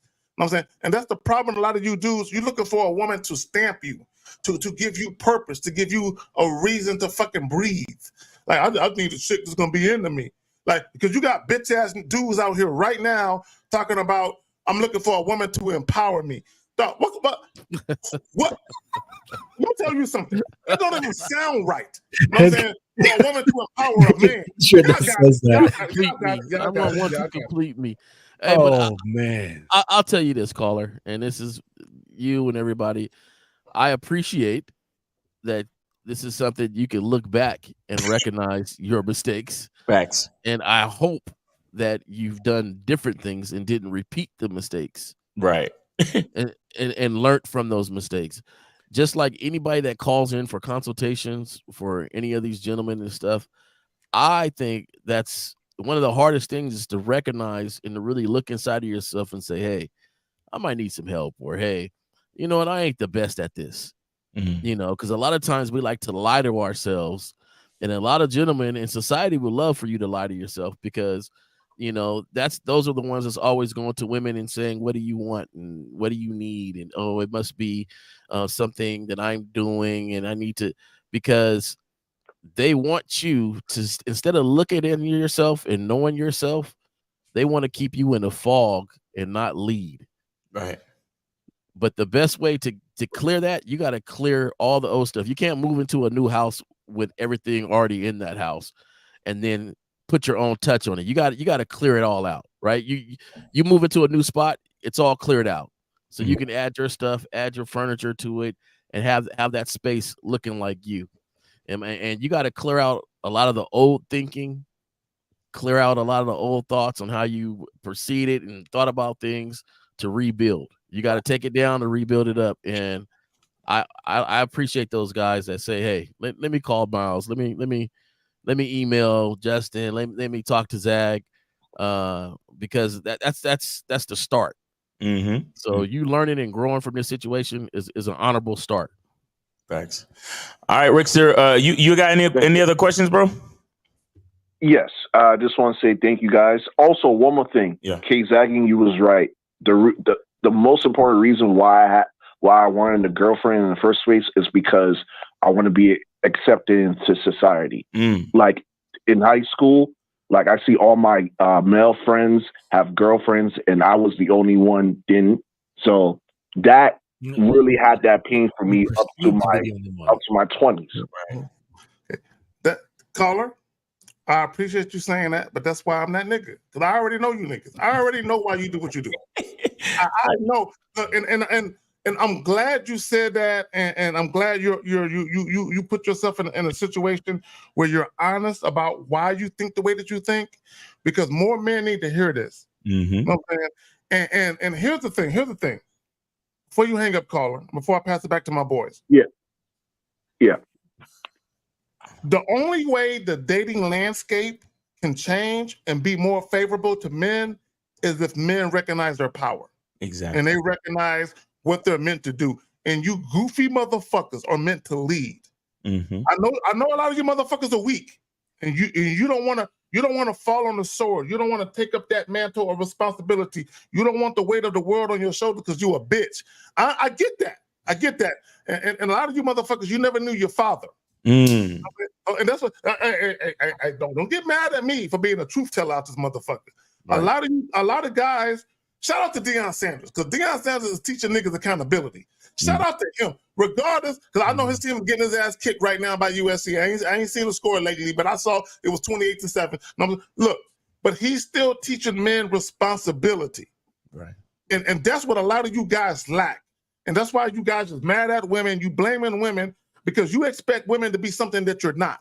You expect women to have standards that you yourself don't possess. And that's backwards. Men are the burden bearers of respect and standards. So if you want women to come into your life and be a certain way, be that way before she get there. Facts. Yeah, I got it. All right, so Rick, I'll let you go, bro. But thanks for sharing your story. All right, brother. Appreciate calling in. No problem. Thank you guys for letting me. Appreciate it. All right, take care, man. We got another call, but you guys, you have something, Justin? Well, yeah, real quick, just based off of what Zagan was just saying, we are grown men out here. Right. You can't complain about your daddy not being around or your dad not doing this, because some dads are around, but they're like a wet towel. They don't do anything. They just sit there like slop on the sidewalk. Right. You can't, if you're grown, I would say like at least past 21. Yeah. You no longer can look back and say, well, it's because my dad wasn't around or my dad did this or my dad didn't do that. You don't have that luxury anymore because you're no longer a child. Okay. So just because he didn't teach you how to pick up Thor's hammer doesn't mean that you still can't. Right. You can, you just got to figure it out yourself or directly ask someone, can you show me how? Right. So that's the only difference. Is that okay? You weren't shown some stuff. Fine, that sucks. But you know what? You need to still move on. Stop blaming your past. Keep moving forward and figure out how to do what you want to do and pick up that hammer. All right, so we got yeah, good point. So we got 636. You're on live with the Manhood is a Skill Set Show. Name, age, city. What's on your mind? 636. Go ahead. Hey, it's Steve, 39, St. Louis. All right. My question was, if your goal is to find a relationship, how can you not be focused on a relationship, but also feel like you're not wasting time? Wait, what? Okay, I'm gonna answer. Why is your goal a relationship? Thank you, Justin. Fucking thank you for saying that shit. Because I've already have went through a vast amount of women from 21, and now I'm getting to the age of 39. I own my own home. I'm in the job and career that I have. I have my schedule. I mean, why can't my purpose be to spend it with another person that I'm compatible with and not just sit around my house and go, walk around the woods or go do anything else? Like, why can't I do that with somebody else that fits my lifestyle? You can. It's just the words that you're using show a certain mindset that you might not be aware of. So, for example, it's fine to say, I want a relationship or I want to get married. It's a different thing to say, it's a goal of mine to be in a relationship and it's a goal of mine to be married. Because when we have desires, they're just desires. When they're goals, we are driven to achieve them. And then that means, depending on what it is, that thing has a certain element of control over you. Whatever you want, actually, you are serving. So just understand that. So the other thing that you said was purpose. And you said, I want a purpose more than just, going on a walk alone or having my house or whatever. Your purpose is to just be. There is no real external thing you have to do, but that's a bigger philosophical thing. But the fact that you put purpose and being in a relationship together and making that something, I don't know, purposeful, that makes me think that you are in a certain mindset, a certain way of seeing the world and perception and belief that has me, a little bit concerned, but nothing terrible. There you go. Hey, Miles, you want to go jump on this? Nah, yeah, good. Well, let me say this, and shout out to Justin because the way he explained it was on point. Caller, you have a particular expectation, and this is where expectations interfere with reality. a lot of people, both men and women, are guilty of this. And let me say that shit again. Both men and women are guilty of this. Y'all have unrealistic expectations because you go into a situation with your heart on your sleeve, with your feelings. And then you have a checklist of things you want to happen based on how you feel when it comes to what you think you want, right? This is why a lot of people struggle with dating. It's not that people are bad. Okay, let me explain. So I need motherfuckers to understand this. A lot of you people that have issues with dating, it's not because women suck or men suck. It's because you have these unrealistic expectations of how you want people to interact with you. The problem is you don't know how to interact with people, but you have this expectation of how you want someone to interact with you. I'm saying, and that's the fucking problem. You know, one of the things I always say, and I'm gonna pass it back to y'all right after I say this. People don't want the truth. Nobody wants the truth. Okay, the only time you want the truth is when it serves you. The moment the truth interferes with your insecurities, your self-esteem and all that, you hate the person that brought you the truth. A lot of you motherfuckers, you just want someone to say something that can pass as the truth. But you don't really want that shit because you motherfuckers is bitter when people give it to you. Y'all got it. I think Justin put it just on point. When you desire something so much, the thing is, are you skipping steps to get it now because of the desire? So is your vetting process for this person that you want standing next to you a little bit shorter? Because that's what you want. Just like if you want to buy a house and somebody says, you're going to have to work 20 years to buy this house. Then the next person comes and says, hey, you can get it in 5. Right? Now, if that's the goal, you're getting like, okay, well, 5, shoot, I'll take the 5. But when it comes to somebody that's standing, I don't like to say standing next to you, somebody that's in your program that you want there, you can't skip any steps because in the long run, it's going to hurt you instead of benefit you more. Yeah, because I've noticed, like last night, I went out with some friends to a bar, and I've noticed that I will go out and I'll have the mindset that, man, I'm just wasting time. Because like I might not want to be at the bar, or just if you don't meet somebody, you just feel like you went out. And I know that's the wrong mindset and a bad mindset. I just don't know how to get out of it. Let me ask you a question. Caller, let me ask you a question. It's a desperate mindset. Why are you at the bar? Why are you going to the bar? We had a high school reunion, and like 4 or 5 of us all went there after the reunion. But hold on, you said something. You said something that was very important. You said you feel like you're just wasting your time. Why do you feel like you're just wasting your time? Because ultimately, if the bar was kind of dead. There wasn't anybody there, and it's like it's hard to go. I think a lot of men struggle to go out and have a mindset of I'm just going to have a good time if it's just me and my guy friends, because it's easy to say that, but to internalize, it doesn't matter if women's here. Well, then I feel like, well, then what's the point if your goal is to find someone that's compatible, with your lifestyle? Okay, hold on. That's your problem. Okay, that's your problem. A lot of you guys' problem is you go out just to get pussy. You don't go out to actually enjoy your life. Okay, caller, I need you to pay attention to what I just said.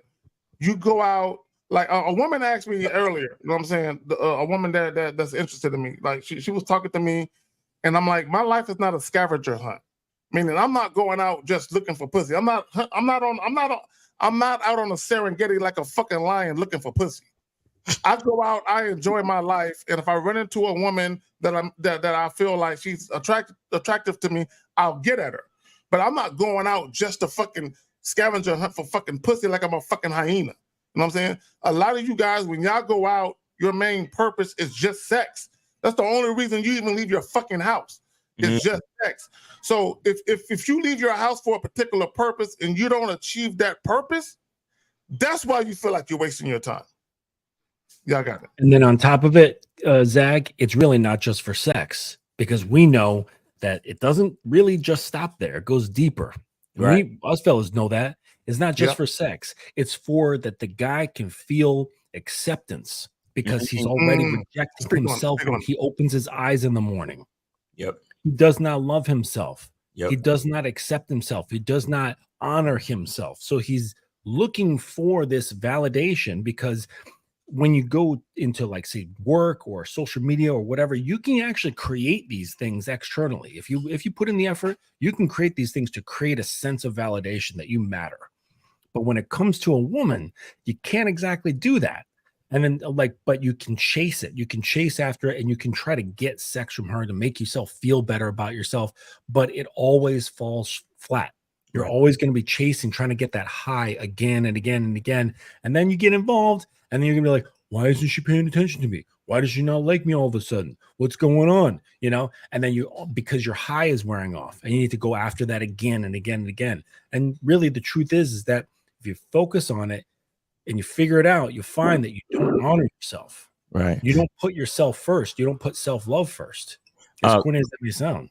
Caller, if you go out on your 513, if you could put your phone on mute real quick. 513, we got you, but you could put your phone on mute real quick. Caller, so if you there was a saying, some French dude, where he was saying that if you feel like you're wasting your time when you're by yourself, then that means you're in bad company or something like that. You understand? So if you go out and you feel like you're wasting your time, or you feel uncomfortable, or you have an issue with just, I mean, nobody dragged you were at a reunion, right? Nobody dragged you to that bar, did they? No. So you decided to go, right? You made a choice and went. Yes. No, but Miles, he wasn't going there to reunite. He was going there because he was wanting to meet women. Oh, yeah. It was a dishonest approach. It was to this whole dishonest situation. Right. So caller, be honest about it. Well, no, I was going to say, I went to the bar and still had a good time. I interacted with a whole table full of So women. what's the problem then? So what's the problem then? Well, the thing is, you'll try and, I just feel like you're wasting time, because now you have to go out and go do. Okay, hold on, caller, hold on. I cannot allow you to do what you're about to do. You're trying to make it, because you're saying like it's a man problem. Let's speak specifically about your problem. How do you feel? Don't try to speak for all men like you're wasting your time. Say, I felt like I wasted. Speak. Correct. And because we can't relate. Yeah, we can't relate. Yeah, facts. Because I could just go out for a drive and play some fucking music, and I have a beautiful day. Like, but that's not always even on a more fundamental level. Yeah, we don't waste our time. Exactly, ever. Caller, even just that comes up just a little bit, it's like, oh, this is gonna waste my time, so I'm gonna cut it real quick. Right. Caller, I'm a mental type guy, and let's just kind of look at the situation. The way you presented this, and Coach Justin here said some great things about how you said it and how you're approaching it. It's to the point now that you're not even fully enjoying yourself when you go out. And when people say I wasted my time, or feel like that's a self-feeling, everybody else had a great time, but you wasted your time, not because of anything they did, because your mental thought of this goal that you got, because you put it on such a high priority list as a goal that you're not enjoyable. And if you're not enjoyable to yourself, if your time is not enjoyable to yourself, then it's definitely not going to be enjoyable for people around you. Mm-hmm. Because ultimately, if you're not reaching your goal, it's going to show. Mm-hmm. It's going to show during the night, toward the end of the night, when you think, man, I just had a conversation. I just haven't had a meaningful conversation that doesn't seem like it's going to turn into anything. Right. So that whole mindset is almost desperate. Like, have you ever had the feeling like, oh, there's more girls that are attracted to me when I'm with a girlfriend or I have a girlfriend than when I'm not in a relationship? You ever had that mindset that when you're in a relationship, it seems like all the girls start to all of a sudden speak to you and things like that? To what you're saying, it's like I can deep down inside, I don't feel like I have a good time, but I'm able to project it to other people that I'm having a good time. If that makes sense. That's that lie. That's that lie we tell to ourselves. Energy. So you're lying. You're lying. That's that lie we tell to ourselves. That's a mask. That means you're putting on a mask that you're having a good time. Because the aura of people interactions together, they feel that. Like people feel that. Okay, he's cool, he's having a good time. But somebody's like, oh, he ain't really having that great of a time. Like people feel certain. You could say, oh yeah, I put this great face on, but it's kind of funny that somebody knows no, that's just a great face. It's not really what they see. But let me ask you this. Let me make you this point real quick. Why did the girls give me the numbers then? Why did women touch up all on me and give me numbers if I'm giving off this aura that I'm not having a good time? At the end of the day, I'm gonna tell you this. Really? Never mistake results for execution. Yeah. And even you know that really wasn't satisfying because you just stated it. Right. So that whole statement is not a real receipt. That's what I'm saying. It's like he's expressing a problem, and when we're trying to tell him, he's like, "Yeah, but he's trying to act like there's no problem." That's what I'm trying to say. What is your fucking question, bro? What are you trying to actually accomplish? That's what I'm trying to get to, because we're talking in circles now, and we have 2 other calls. What's going on? Nothing. I mean, if you guys take other calls, that's cool. No, but what is your question? No, but do you have a main question though? Yeah, I mean, another thing I was curious about was why, really hot women will stay with beta males or a guy like me for years and still not cheat. Wait. First of all, you are a beta male and women do cheat on you. Okay, let's make that obvious. But go ahead. I don't understand. Like Zagan just said, let's not talk in generalities about men and women and say me. So were you once with a really attractive woman and she didn't cheat on you? And now you're wondering why she didn't cheat on you? Yeah. Okay. Yeah. I guess you could put it in that sense. Why would you wonder why someone look? Okay. You got very. I knew it when you asked your question. You posed your story in the beginning. You have a very strange sense of perception and belief, which causes you to think and speak in very peculiar ways. Yeah. All right, listen, caller. If you really want to have a conversation, you're gonna have to get with K-Zag or Mr. Justin or myself or Jay Roman on the private line for some counseling. All right, bro? Because we got to it. There's a lot to unpack there that you don't even realize. And by the way, a lot of times when people start a question with why, they're really making a statement. But anyway, appreciate you for calling. Take it easy, bro. All right. And both can be true. Zach, what's up? Real quick, gentlemen, you can never prove fidelity. There is no proof on earth that a bitch has been faithful or that a dude has been faithful. There is no proof. You can only assume it, wish for it, or think it. Right. But there is no proof. The only proof of shit in a relationship is that people do cheat. Outside of that, there is no proof of sexual exclusivity or faithfulness. Right. I'm not saying that people can't be faithful or people don't cheat. I do believe that people can be in a relationship and not cheat. But where's the proof that no one never cheated? Exactly. All right, so we got 513. You're on live with the Manhood. This is a skill set show. Name, age, city. What's up? 513. Go ahead. 513. Going once. 51. Yeah, 513-570. Miles, can you hear me? Hey, what's up, man? What's going on? Yeah. What's up? Not much. How you doing, man? Chrislyn Jackson. Just turned 40 today. Hey, you 40 today? Oh shit! Happy birthday, homie. Oh shit! It's time for the aches for no reason. Happy birthday, bro. What are you doing today for your birthday? A lot, man. But I just want to say thank y'all for just giving me the gift of game, man. Yes, Because sir. I know my 40s is going to be a hell of a lot better, all because of y'all. That's why. Facts. Appreciate you, brother. Yes, sir. Yes, sir. Chrislin, man, shout out to you, bro. Happy birthday, man. Chrislin been a long time, That's it. I'm out. supporter, man. All right, take it easy.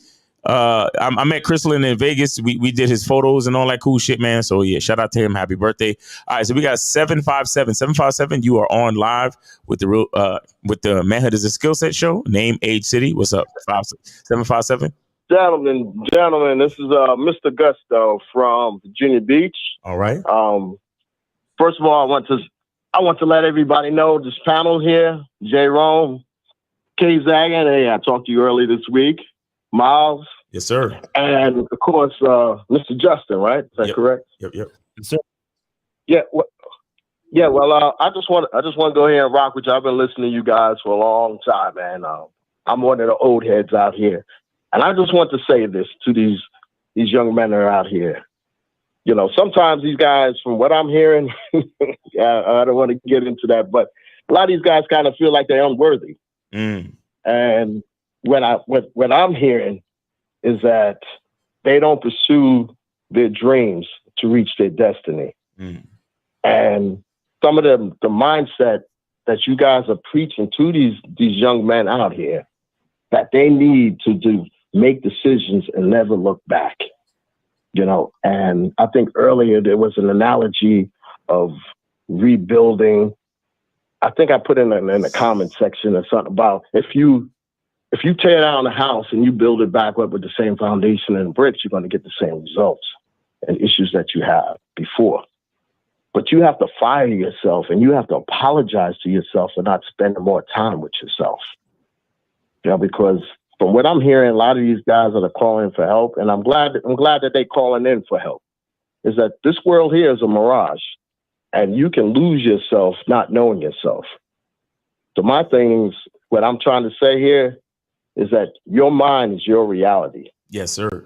And they have to kill the quit, because it's so easy to quit, but you have to go through some shit to get to your shit. And I talked to K-Zag this week. I'm overhead. Game never stops. It never stops. I went through some shit out. This will be for another time. But the thing that I realize here, even at myself, I have to get a refresher, because when you start slowing down in yourself, you lose yourself. Facts. Yep. So, gentlemen, I know my experience. I don't need to get into it, but y'all are doing an outstanding job. Y'all are not the panel. You are the executive board. Yes, sir. And let me put it to you like this. Appreciate you. The word that y'all giving out here is they should be paying y'all right now, because hey, I'm looking for Cash Apps and PayPal to come through. I don't see nothing. But go ahead. Guys, hit that Cash App, man. Hit that Cash App, guys.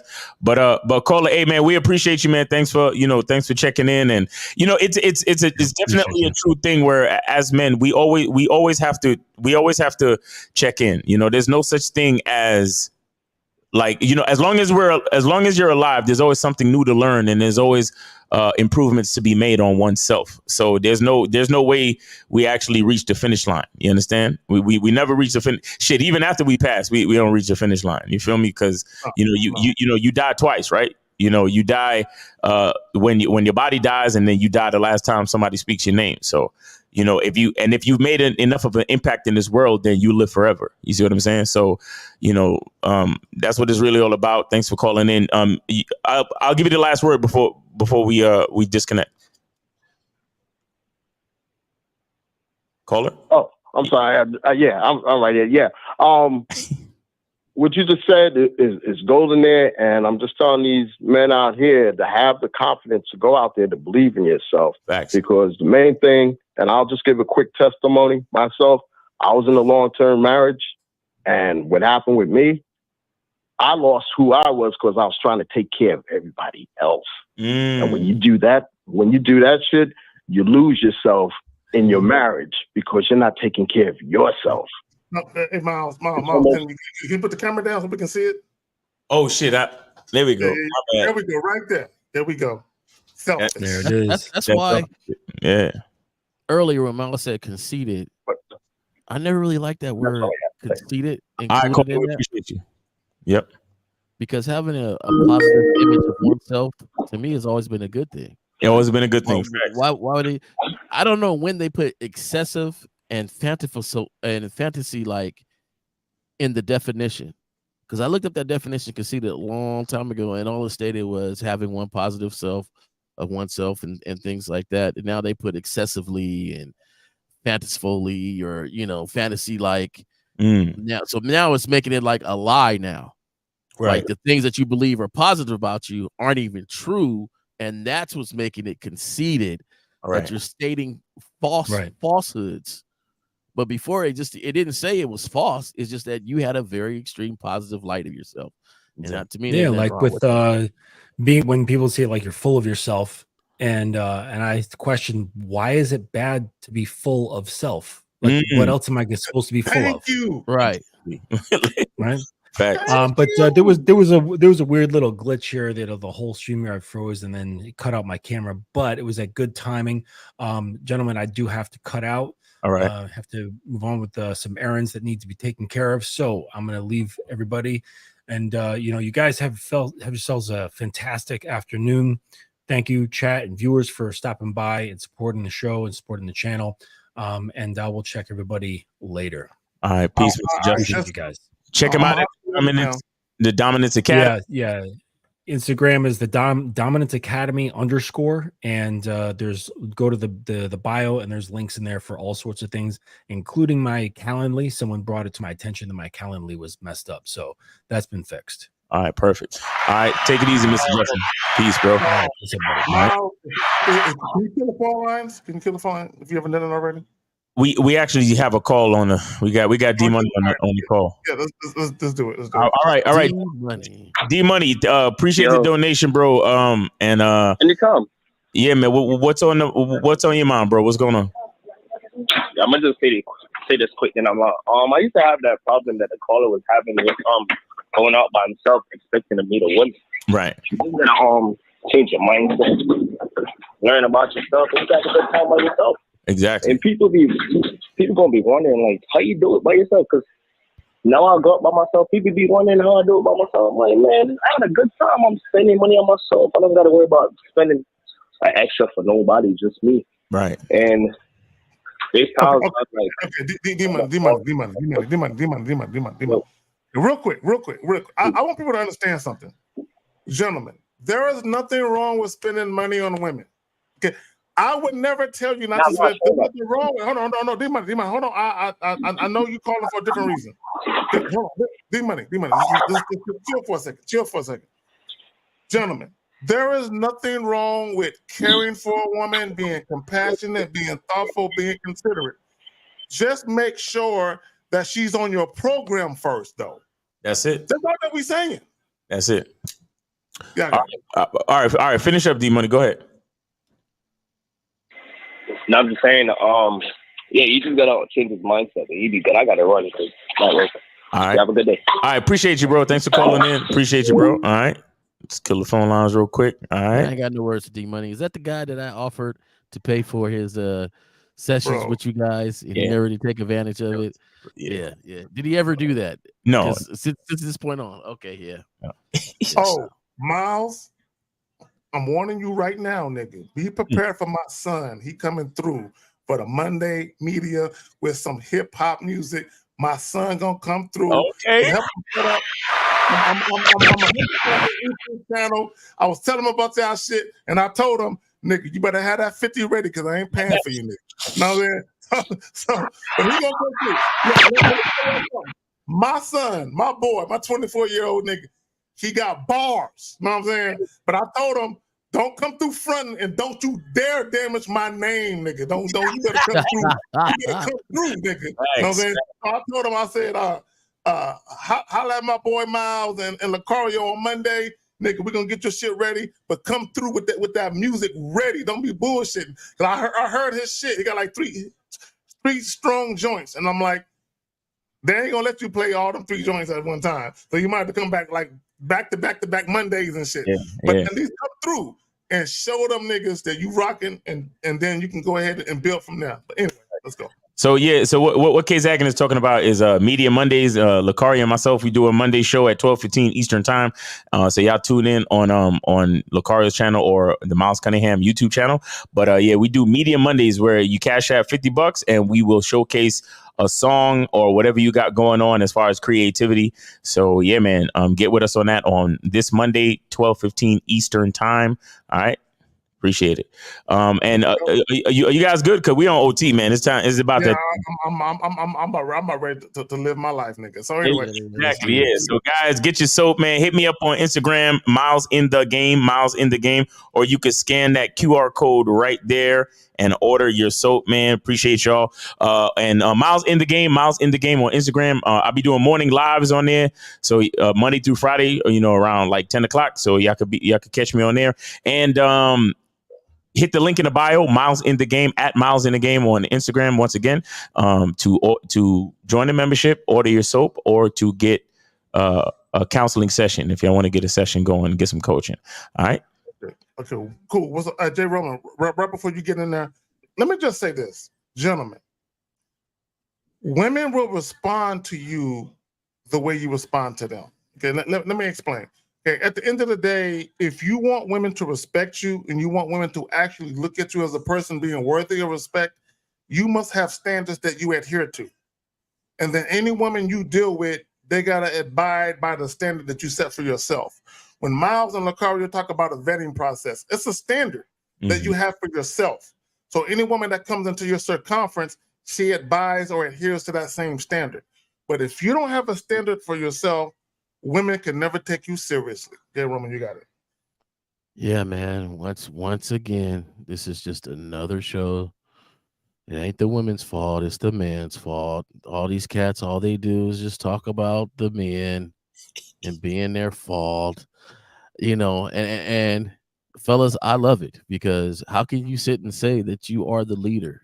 You're the dominant species. You're the one that built this world, but yet always relinquish your power and not lead and not look at yourself and not strive to be better with yourself.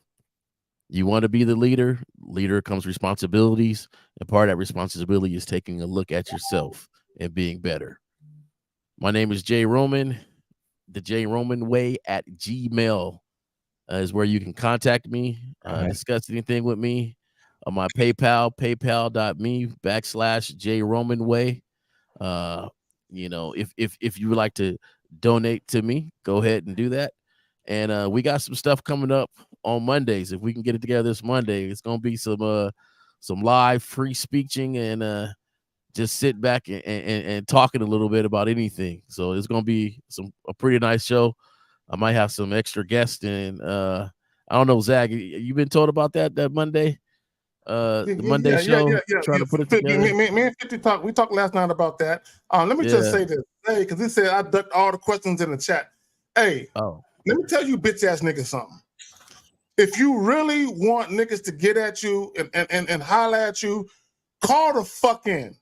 Okay? Now, it's cool that you put your questions in the chat, but if you really want niggas to holler at you, call in. We gonna holler at you, Zay. We gonna holler at you, nigga. Go ahead, man. Go ahead, fam. Well, he said we duck it. We duck all the questions. Nah, we ain't got time. We ain't got time. It's a 2-hour show. There you go. We got lives, nigga. Niggas act like we ain't got no life, Miles. Hey. One is a statement, so that's not a question. Exactly. And a couple of them was for Mr. Justin. He's already off the show. Right. So. And the rest of them, wait till next time. Call it earlier. Come on, fellas. Men don't complain like this. All right, guys, we appreciate you, man. That has been another episode of the Manhood is a Skill Set Show. We appreciate everybody for tuning in, everybody that called in. We'll try our best to get to the questions next time, man. Appreciate y'all. All right, so you have a great day. We out.